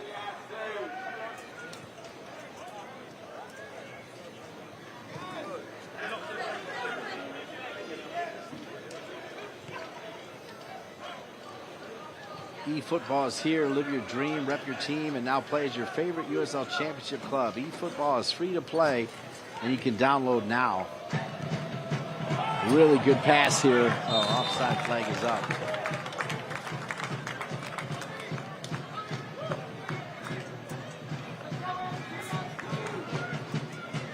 It's a good ball from Perez. Hard to see who that came off. Was it Maldonado? I was watching Dolabella in that huddle, making his way in there. Somersault was there at the back post trying to get the rebound, but it went past him. Can't watch the match? Turn on Sirius XM FC 157, North America's only 24/7 source for engaging soccer talk, including USL All Access on Tuesday nights. Plus, hear live matches from the USL, MLS, Premier League, and more.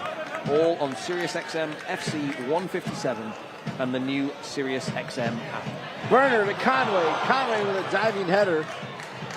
Maldonado back on it. Maldonado drops it back over. Cervena! A little bit of trouble there, but handled.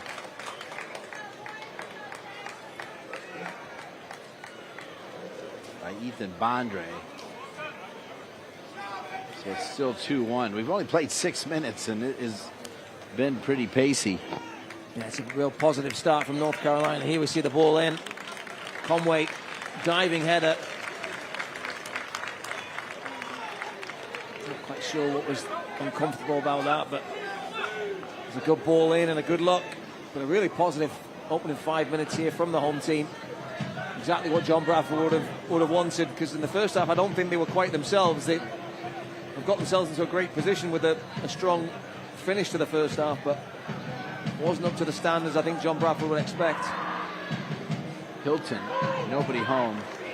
Let me get your thoughts on this, Andrew. One thing I've seen here, and I know we've only played 6 minutes, but Tampa Bay, bottom of the table, playing well, showing some urgency. To me, that means the field opens up, which I think sets up really nice for Olex Anderson Jr. to come into the game. Yeah. I don't know if John Bradford's thinking that, but maybe come into the game even a little earlier than normal. Well, I know he scored a great goal, didn't he, at Louisville, where he almost willed the ball into the back of the net. And I know he was in John's thoughts, I think, going into this, right, about potentially having him start the game. And so, yeah, I think as the game opens up, and Tampa put a lot of effort and work into this game, and the travel as well. When you come up against a player, Olex Anderson, fresh off the bench, it's a proposition nobody would want to see. Well, and Andrew, I think the other reason I say that, a couple times that we've seen them try to play Conway over the top. Yeah. And Conway's pacey, but not Olex Anderson Jr. pacey. Agreed, yeah. He's been a little bit sluggish as well at times, just that anticipation. Alvarez can make a lot out of nothing. Handled there, though, well by Hodge.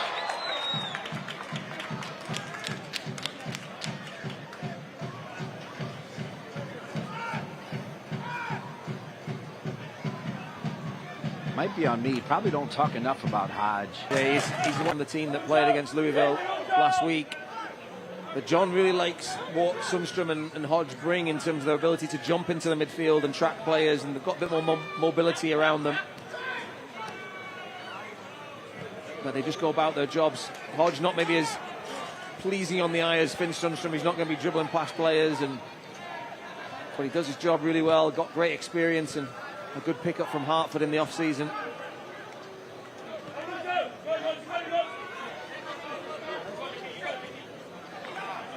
Perez, that was a tough ball to handle. Hilton, really good ball to Alvarez. Good enough defense to win it back. Well done by North Carolina FC. We talk about the weapons that North Carolina has. The Rowdies have Arteaga on the bench, a player that scored a lot of goals around the championship. And then they've even picked up a player this week, 6'5" striker, Charles Sharp, and put him on loan from Toronto. So the Rowdies doing a really good job of picking up some really talented players, and MLS clubs trusting them with their talent speaks volumes of the organisation and what they're able to do with these players, not just take them and play them, but help them progress in their careers and as players. Hodge. Great ball to Cervania. Cervania, first time. And I think it's a corner kick. It is. Corner kick, North Carolina FC. Great ball. Yeah, Tristan Hodges' ears were burning, weren't they, Dean? He's like, I'll start showing you what I can do. It's a great ball down the channel. Left foot just whips it into the space, and Cervania on the shoulder puts a great ball into a dangerous area right on the edge of the 6-yard box. But Aaron Guillen, as always, brilliant defending from him.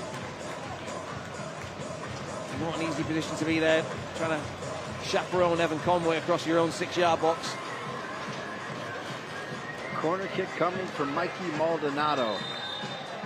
Some pushing and shoving while they get it settled. I can tell you that soccer season is here, and SeatGeek is the official ticketing partner of the USL. Get all your USL tickets and more from the #1 ticketing site, SeatGeek, your ticket to great seats.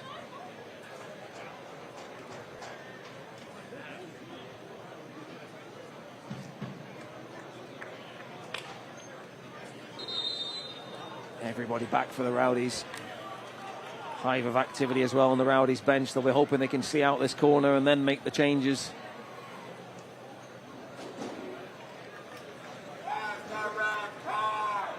Well, the official has not been afraid to kind of get in the middle of these little scrums and try to talk things through, but it doesn't look like much is getting accomplished.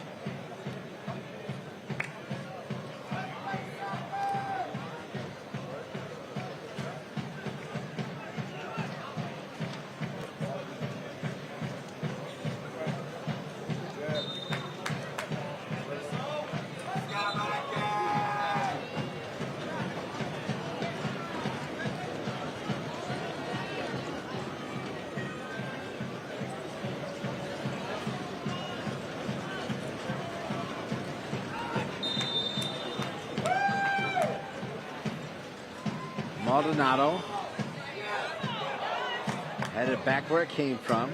Now throw in for Maldonado.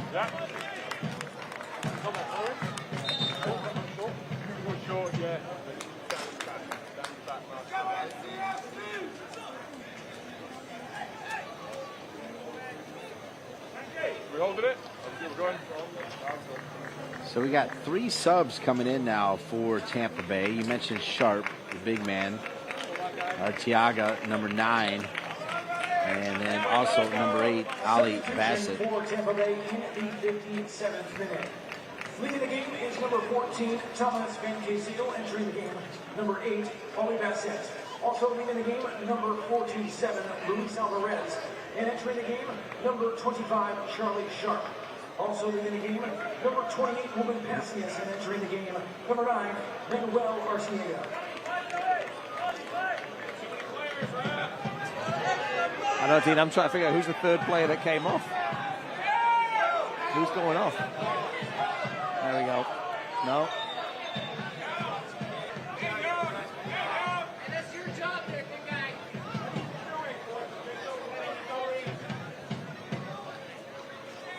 Thomas Van Casile is the other one to be replaced. So, no, it's going to see either a change in somebody slotting into the back line or potentially a change in shape. Throw in for Maldonado, another good one. Cervania back to Maldonado. Didn't get the most of that one. Now Cervania gets beat. Cervania, they'll call a foul there.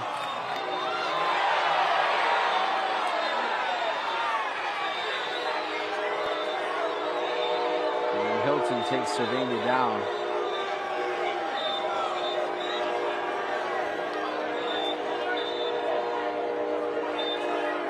I don't think the referee had a good shot of that. Kind of happened out of his line of sight, I think, as he was dealing with Cervania and Bassett.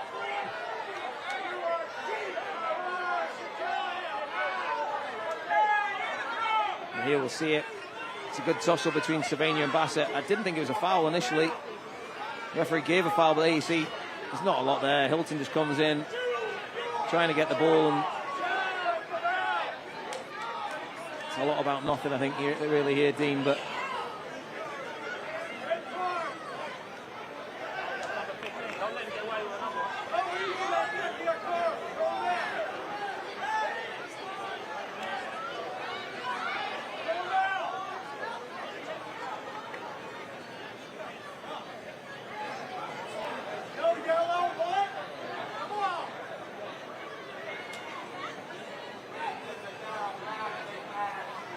I think he's just entertained a little bit too much of this type of stuff, Dean, in this game. I think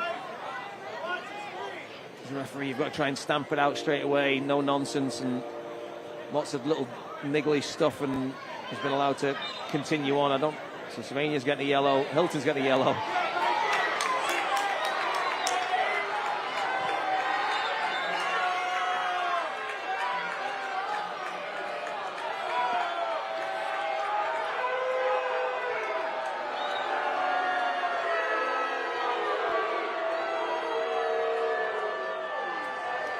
It's not easy being a ref, is it, Dean? Crowd's into it, though. I like it. Yeah. Not a bad crowd here. Enjoying the weather. Enjoying a team that is right there. You know, you stay in that top 4, you get a home game. That's big. Yeah. There's not many better places to be in the fall. Come playoff time, I think. This stadium on a good night. Not many better places to be. Teenage Mutant Ninja Turtle night, though, Dean, I think helping today. Were you a turtle watcher, or the kids? Nope. No? Nope and nope. Me and Mr. Bradford were having a good chuckle today. We went into... there's no point me even mentioning them, because you're going to go, I don't know who you're talking about. So. We got as far down our as crowd will. Bebop and Rocksteady. We got as far down that way. There you go. Yeah. I like turtles. There's a good... Are you going back to that viral video of the kids saying, I like turtles? Is that what you do? With the right foot sent in. Sundstrom, it looks to be okay, which is so important.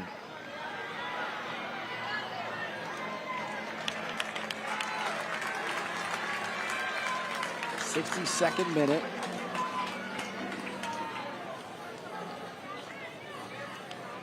So they've kept the same shape, Dean. They just dropped Lawrence Wyke into that right centre-back position. They'll probably try to release him a little bit more into midfield. Join us back here next Friday, August 15th, as NCFC takes on Detroit City FC. Kickoff is at 7:30 p.m. Claim your tickets now at tickets.northcarolinafc.com.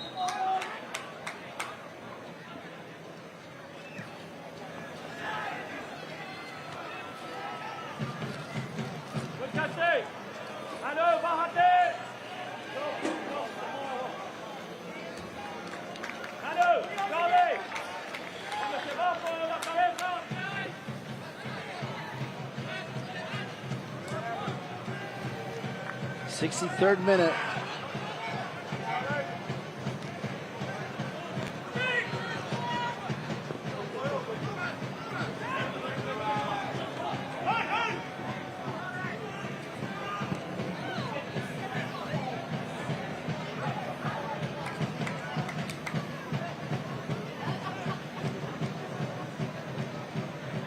'64th minute.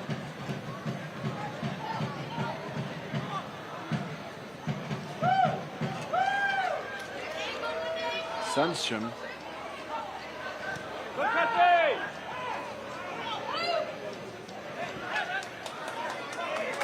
Somersault. Side of his foot.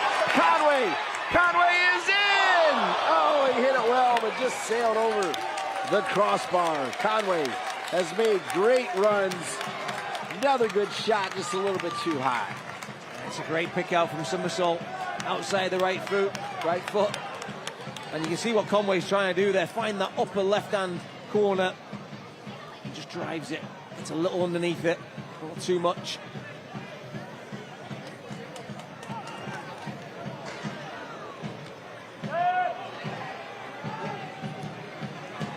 Charles Sharp's going to give that North Carolina back line a different look and feel now as 6'5". He's going to put himself about and cause a few problems, ask a few different questions of Bryce Washington. Sharp challenged by Washington. And the whistle's there.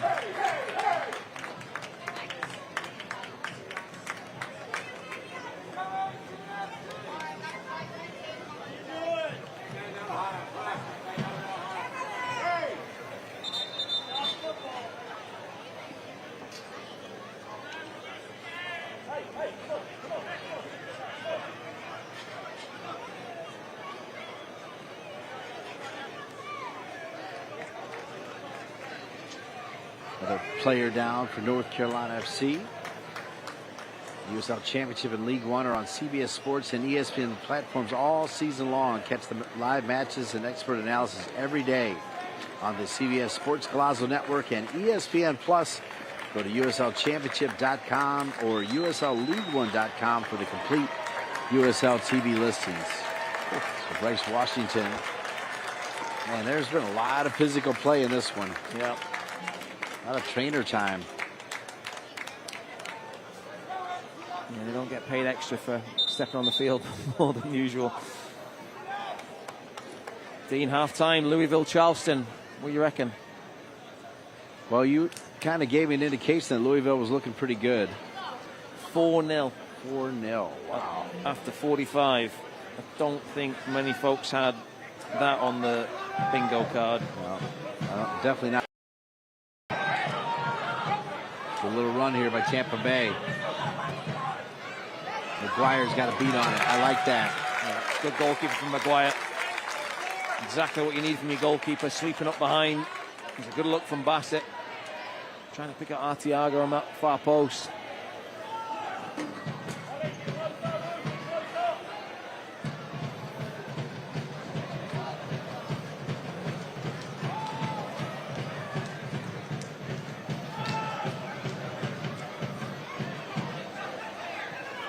Second ball won by Tampa Bay.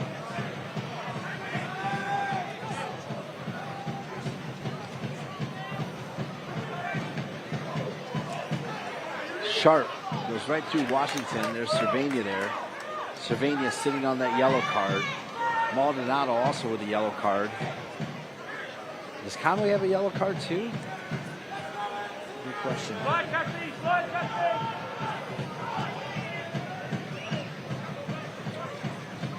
No. So he has no yellow card. Finn Sundstrom does have a yellow card. This one miss hit, and Jake McGuire can take his time as we're in minute 68, and I think it's the kind of time where John Bradford, it's one of those kind of heady situations. You're up 2-1, you kind of like what you're doing, but you're also seeing guys get banged up. We just told you the yellow card story. So I think, in my opinion, what do I know? I think it is a necessary time to maybe make some subs. Yeah, it's a tough one because yeah, great work from the camera crew there, capturing that full moon. And some spooky clouds.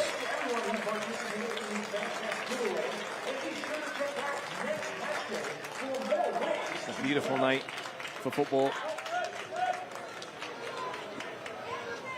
But going back to your point, Dean, yeah, it's one of them. It's do you stick or twist? You know, at the second half they've managed it perfectly.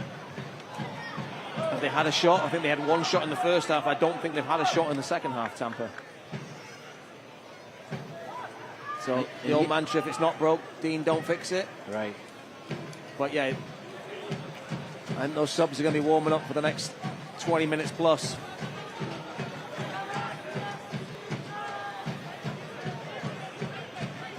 Always want to thank our executive producer, Kyle Lang. Joe Ferrara, producer. Paul Alexander, red carpet beam. Graphics, Ian Lang on replay. This one sent across. Oh my, Sharp should have scored there. Am I wrong? Sharp should have made it 2-2, I think. You are not wrong, Dean. Bassett has been a real live wire since his introduction in this second half. And here he gets into a great space down that inside right channel. And he just feeds it across the 6-yard box. And there is the new striker, Charles Sharp. on loan from Toronto FC.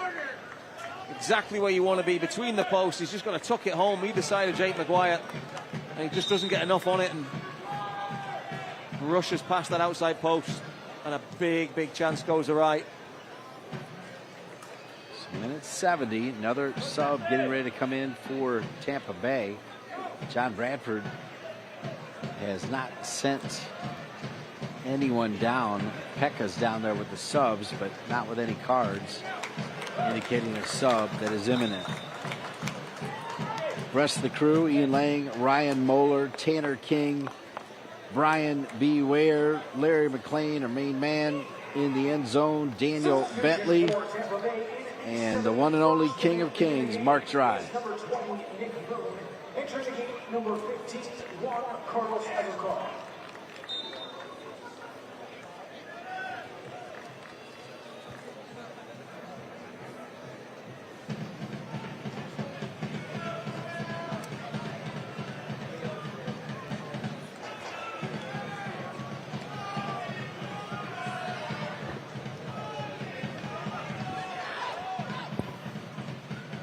71st minute, 2-1. It was 1-0 early doors. Hilton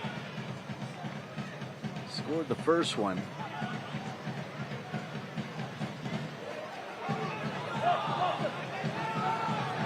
Sundstrom, a good tackle, and it's a throw-in. Well timed by Sundstrom, sitting on that yellow. Yeah, saving. He has to get that right, and he did. But Tampa just got their tails up a little bit at the moment. Positive signs for Dom Castellado's men as they're trying to find that all-important equalizer.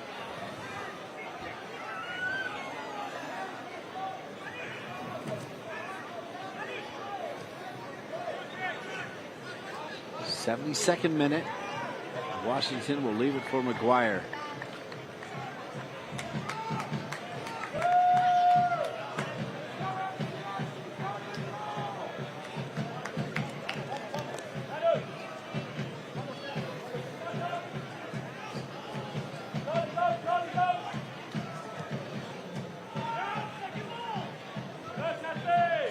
Andrew Tate, I have liked the presence of Jake Maguire tonight, which I think is so important for a starting goalkeeper. Yeah. Wasn't in great form, I think, that period where John Bradford ended up taking him out of the lineup. Just wasn't as confident and as composed, but I think he's trained really well by all accounts since that point. Handled it like the true professional that he is, and he's got an opportunity now to stick a claim for that number 1 shirt and own it. And hasn't put a foot wrong today, and hopefully that continues for John Bradford's men. Sundstrom, nobody home.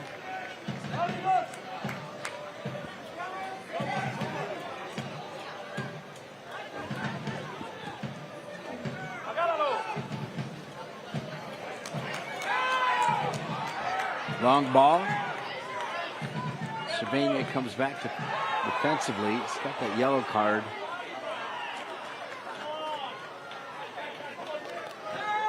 He's got to do a little bit of less of laying on the ground, though, I think.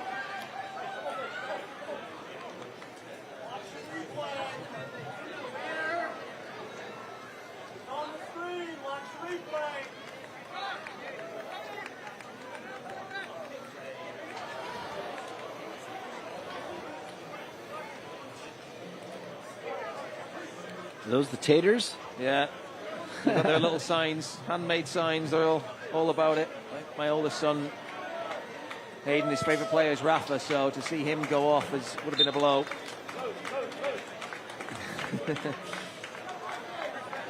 I've got mad respect for that. Both my boys, we got all kinds of pictures around our house of the kids, particularly during the Carolina Railhawks day, not only coming to the games, but acting like they own the stadium.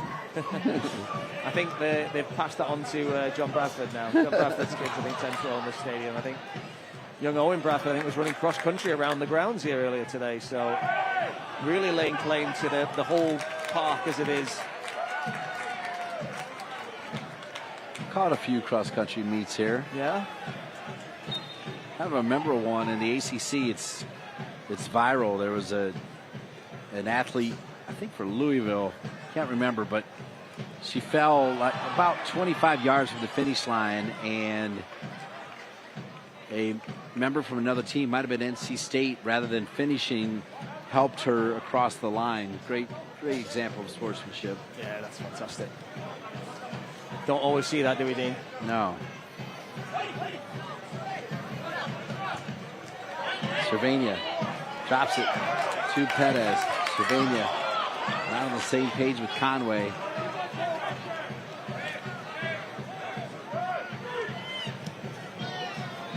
I'm on an Olex watch right now. You keeping a heavy eye on him, Dean? Yeah, that heavy eye, which I have no idea what that means.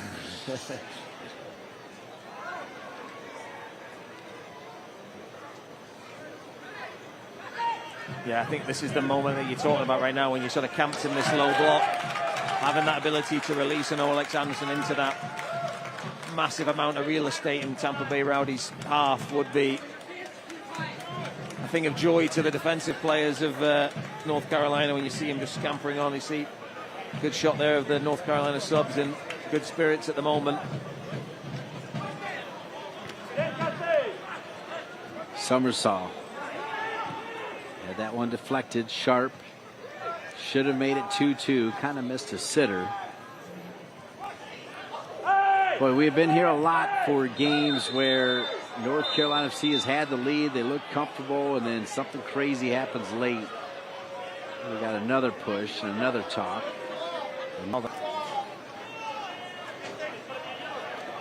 Here we see it. Northern Ireland makes contact with Hilton. It's not a lot in it, but it is a foul. And when you're on a yellow card, you're asking the question of the referee.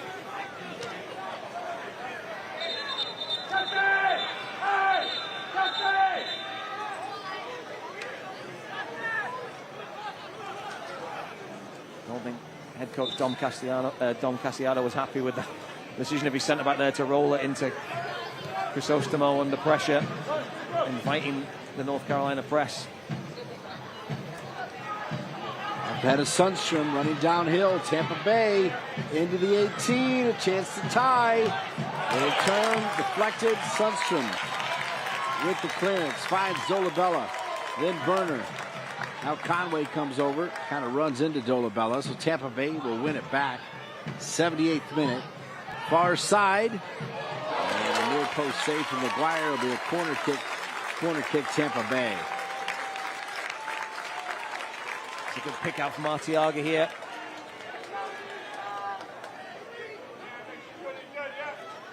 There's Oka at that back post. And a good parry from Maguire. But North Carolina bending at the moment, Dean. Tampa Bay knocking on the door. Fans, help us chant, keep it out on this defensive corner kick.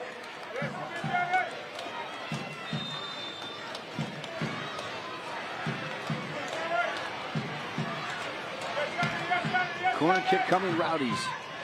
All the way through. Player down as well, Dean, in that. I think that's Perez.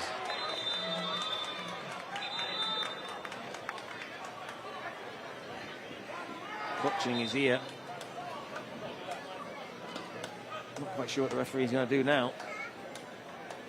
They might have to put one of those mileage trackers on the trainer. They have been busy today. Good shot of Bassett. He's been a real positive introduction for the Rowdies. It's his ball across the box that at the moment will give Sharp nightmares if the score stays like this.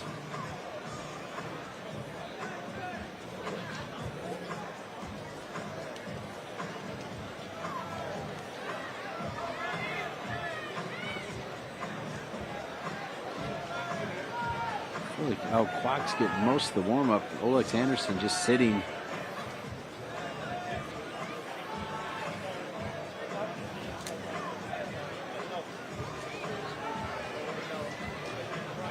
This is what I was starting to talk about, though, Andrew. We've been around long enough where these games, they were down 1-0, they came back 2-1, had a lot of joy, a lot of the ball. You pointed out that Tampa Bay only had that one shot, and yet it's just 2-1. So that close to having this one tied up. Yeah, one moment, right? It was the same the other way in the first half. The Rowdies had just probably the better of the play, a lot of the ball. One moment of quality, a little bit of luck. North Carolina didn't get the break, hit the crossbar off a deflection from Guillen, and then all of a sudden, just like that, it's 1-1, and then right on half-time it's 2-1. So, low-scoring sport that is soccer. Goals change games is a quote from somebody. I don't know who it was, but... Oh, somebody had a better quote than Heavy Eyes. Oh, great take from Maguire. Those are awkward when they're sky high like that and you're coming through a crowd of players. One of my favorite fans that always tunes in to North Carolina FC games, 50-plus years with United Soccer coaches, Mike Tesla. Kind of giving me a little ribbon for the beard, Andrew. To be fair, I didn't notice, Dean. But you are usually very clean-shaven, so there's a heavy eye on that beard from a number of watchers now.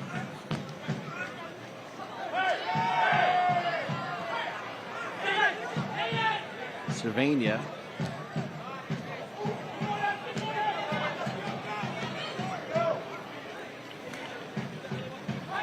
I just feel like 10 minutes is a long time to go without having any sustained possession with that lead.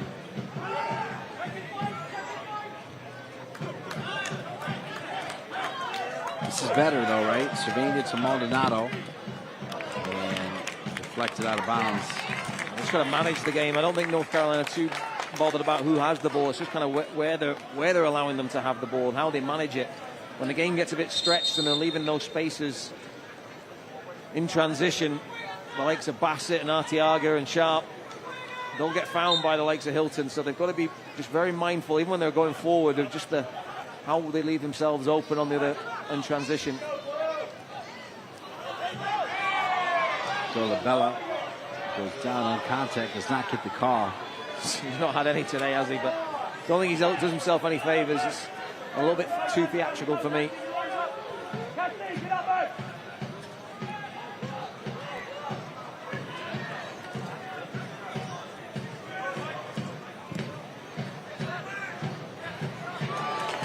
Good hustle from Hodge.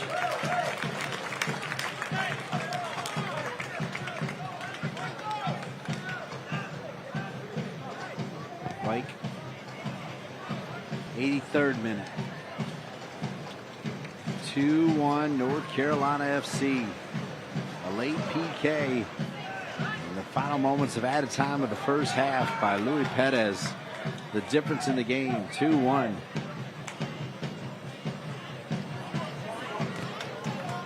Dolabella. This time Dolabella does get the whistle. One of the rare times that he has. That's great play from Sundstrom there, just winding it back a little bit, Dean, just jumping on Arteaga there and then getting some help from Somersault. Really good display from the young man. Here he is on the ball now.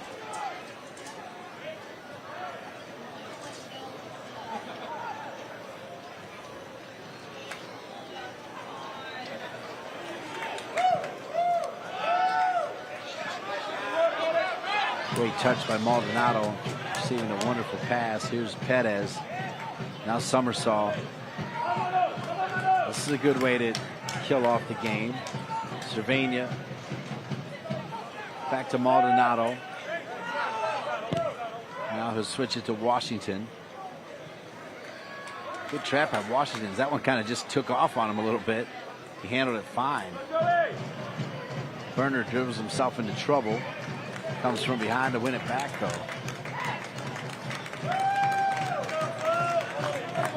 Looks like they're now going to head down and ask for a sub. We'll see who it's going to be.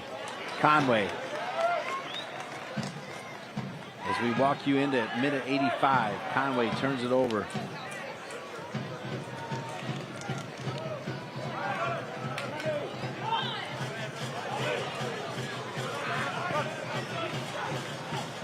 Good touches here. Here comes Tampa Bay. Knocked out of bounds by Maldonado.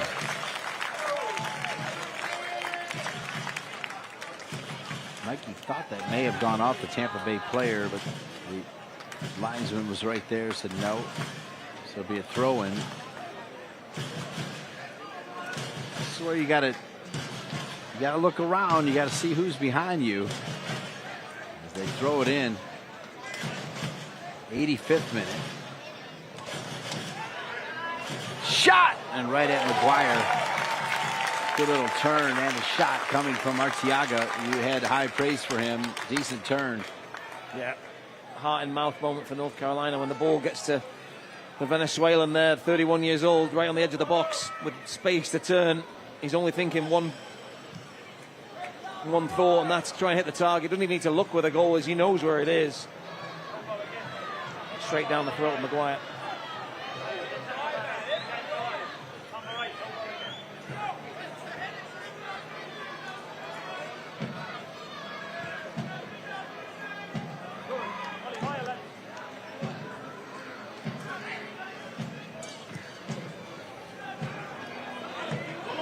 McGuire just in time before Bassett can get there. So El Kwak will be the choice. Now they are putting Olex Anderson Jr. through some drills.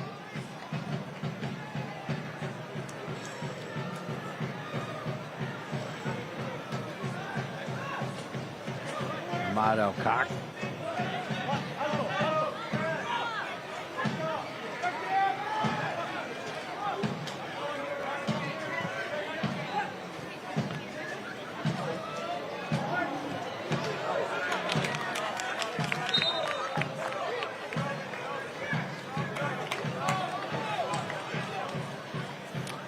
Louis Perez will hand the captain's armband to Mikey Maldonado.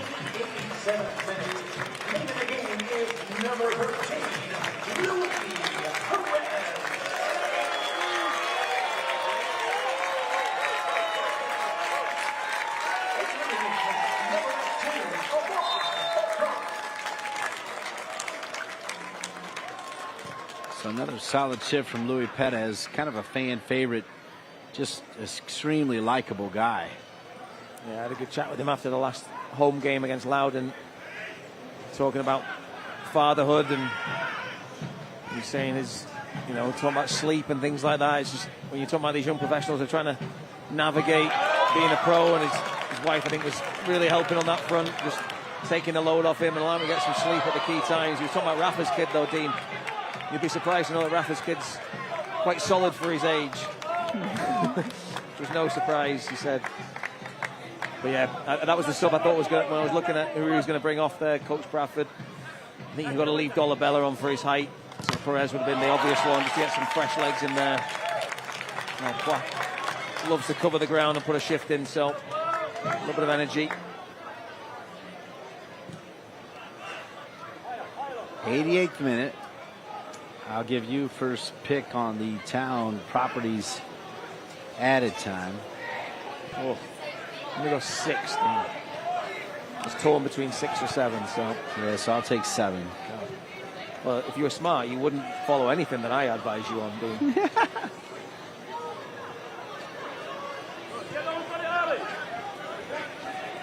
I think you're always on point. 89th minute. Oh, you're going to get your wish here, Dean. Olex Anderson Jr. He may get one here. Conway.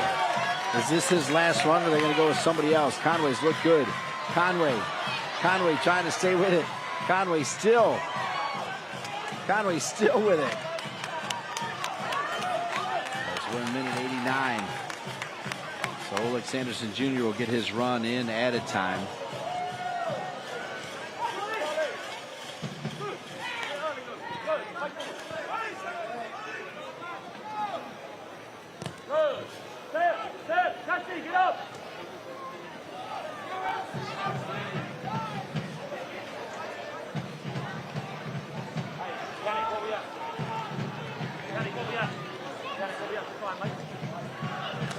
I feel like Olex is thinking about one thing right now. McGuire lets that one go. It'll be a goal kick.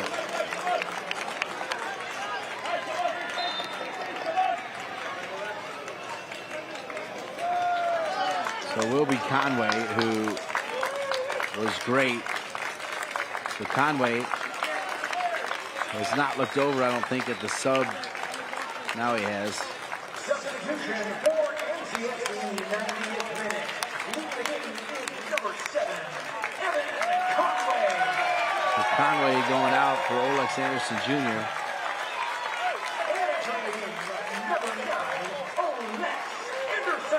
So now you got the pace of Olex Anderson. Wow, 5. So neither one of us were right. The fourth official Wanted either. Remember, Town is spelled T-O-W-N-E. Olex Anderson Jr. Olex Anderson Jr. right away trying to run downhill.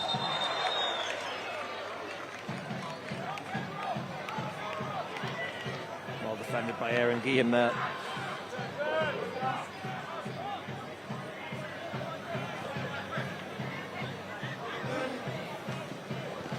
Cock.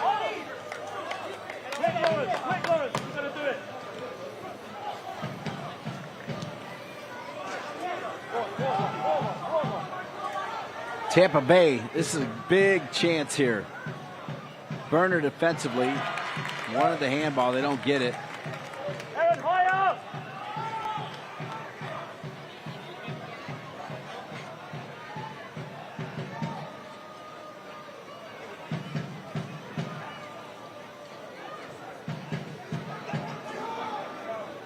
Now Cock and Olex Anderson Jr. in there for John Bradford to try to protect this 2-1 lead.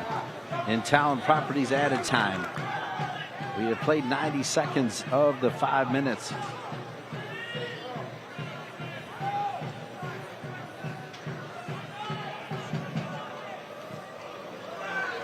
Looping ball, far side. Tried to rip it, and they'll say it was deflected, so here comes a corner kick.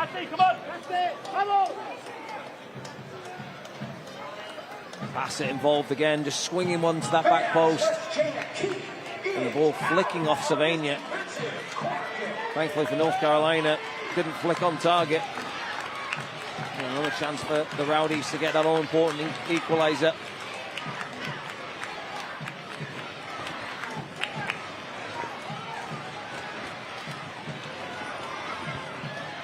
Sent far post. Out of bounds. It'll come back to North Carolina FC.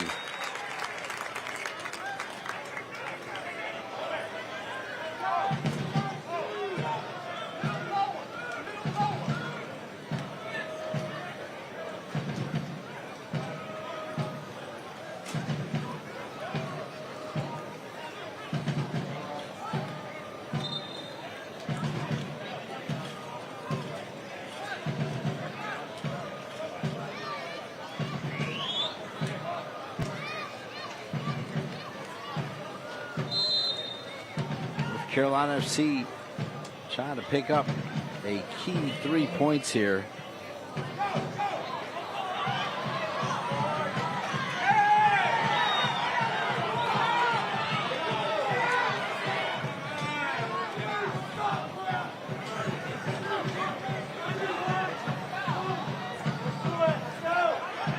Tampa Bay headed out of there by Washington. Just had another solid game.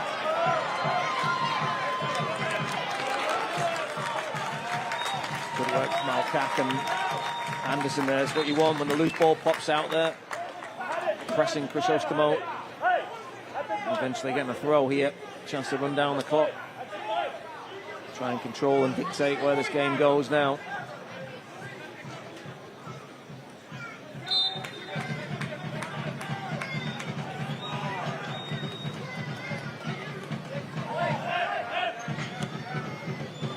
We're in the final minute of the Town Properties added time. North Carolina FC down 1-0 early. Scored 2, including a late PK in the first half. That's where all the goals happened.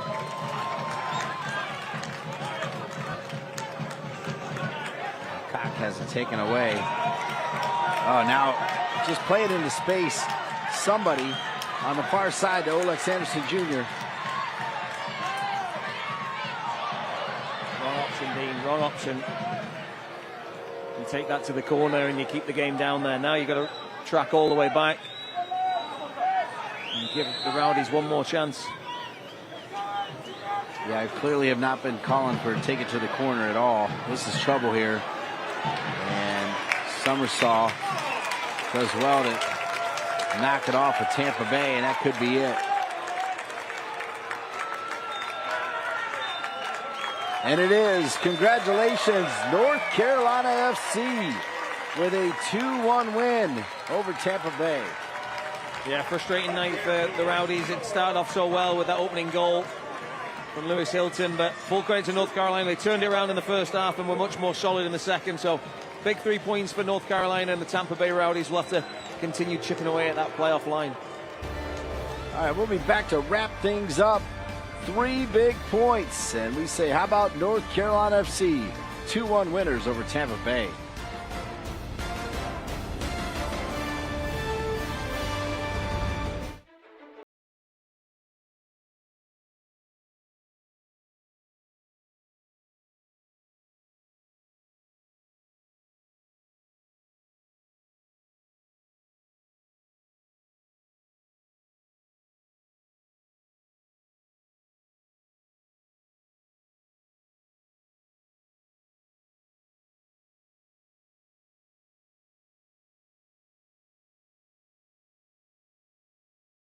With a family like that to take care of, the two of you have your hands full. At WakeMed Urgent Care, we're everywhere you are, so getting the care they need when they need it couldn't be more convenient. Soccer star? Easy. Kids? Covered. The twins? Done. Aches and pains? Virtual urgent care to the rescue. So download the WakeMed All Access app today and take care of everyone in the family, including the two of you.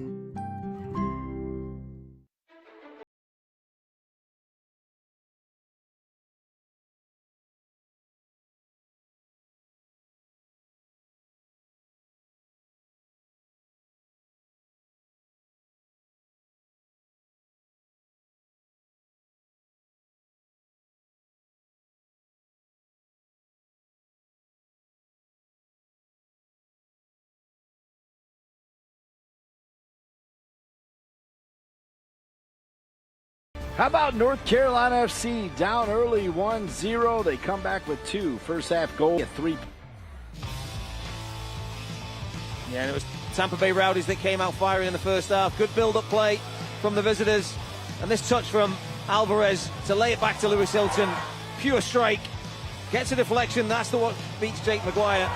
But nonetheless, a good goal for the visitors. It was a positive start for them. But after that, there's a bit of scrappy play in the middle of the park for both teams. The ball eventually lands at the feet of Alvarez, who then inadvertently plays in top scorer Evan Conway. And after that, there was only one place this ball was ending up, and that was in the back of the net. 1-1, and out of nothing, North Carolina were back on level terms. And it went from bad to worse for the Rowdies. You see the set piece coming in from Maldonado. Sundstrom heads it back across the goal. Summersault's in there, and then Conway just pounces on the loose ball but gets tripped in the process. You see it here. The referee, with a keen eye on that one, points to the spot. No question in his mind, and no question in the mind of Luis Perez, who made it 2-1 right on the stroke of half-time. 45 plus 6 when that goal was scored, and that's the way it would stay. Tampa in the second half gave a better fist of it. They only had one shot in the first half, so you can see what they did in the second. A bit more action on that side of things. But North Carolina, I think, full value for the 3 points. So for Kyle Lang, Joe Ferrara, Paul Beam, Ian Lang, Ryan Moeller, Tanner King, Mark Dry, Brian Ware, Larry McLean, Daniel Bentley, and the great Andrew Tate, I'm Dean Linke saying, how about North Carolina FC?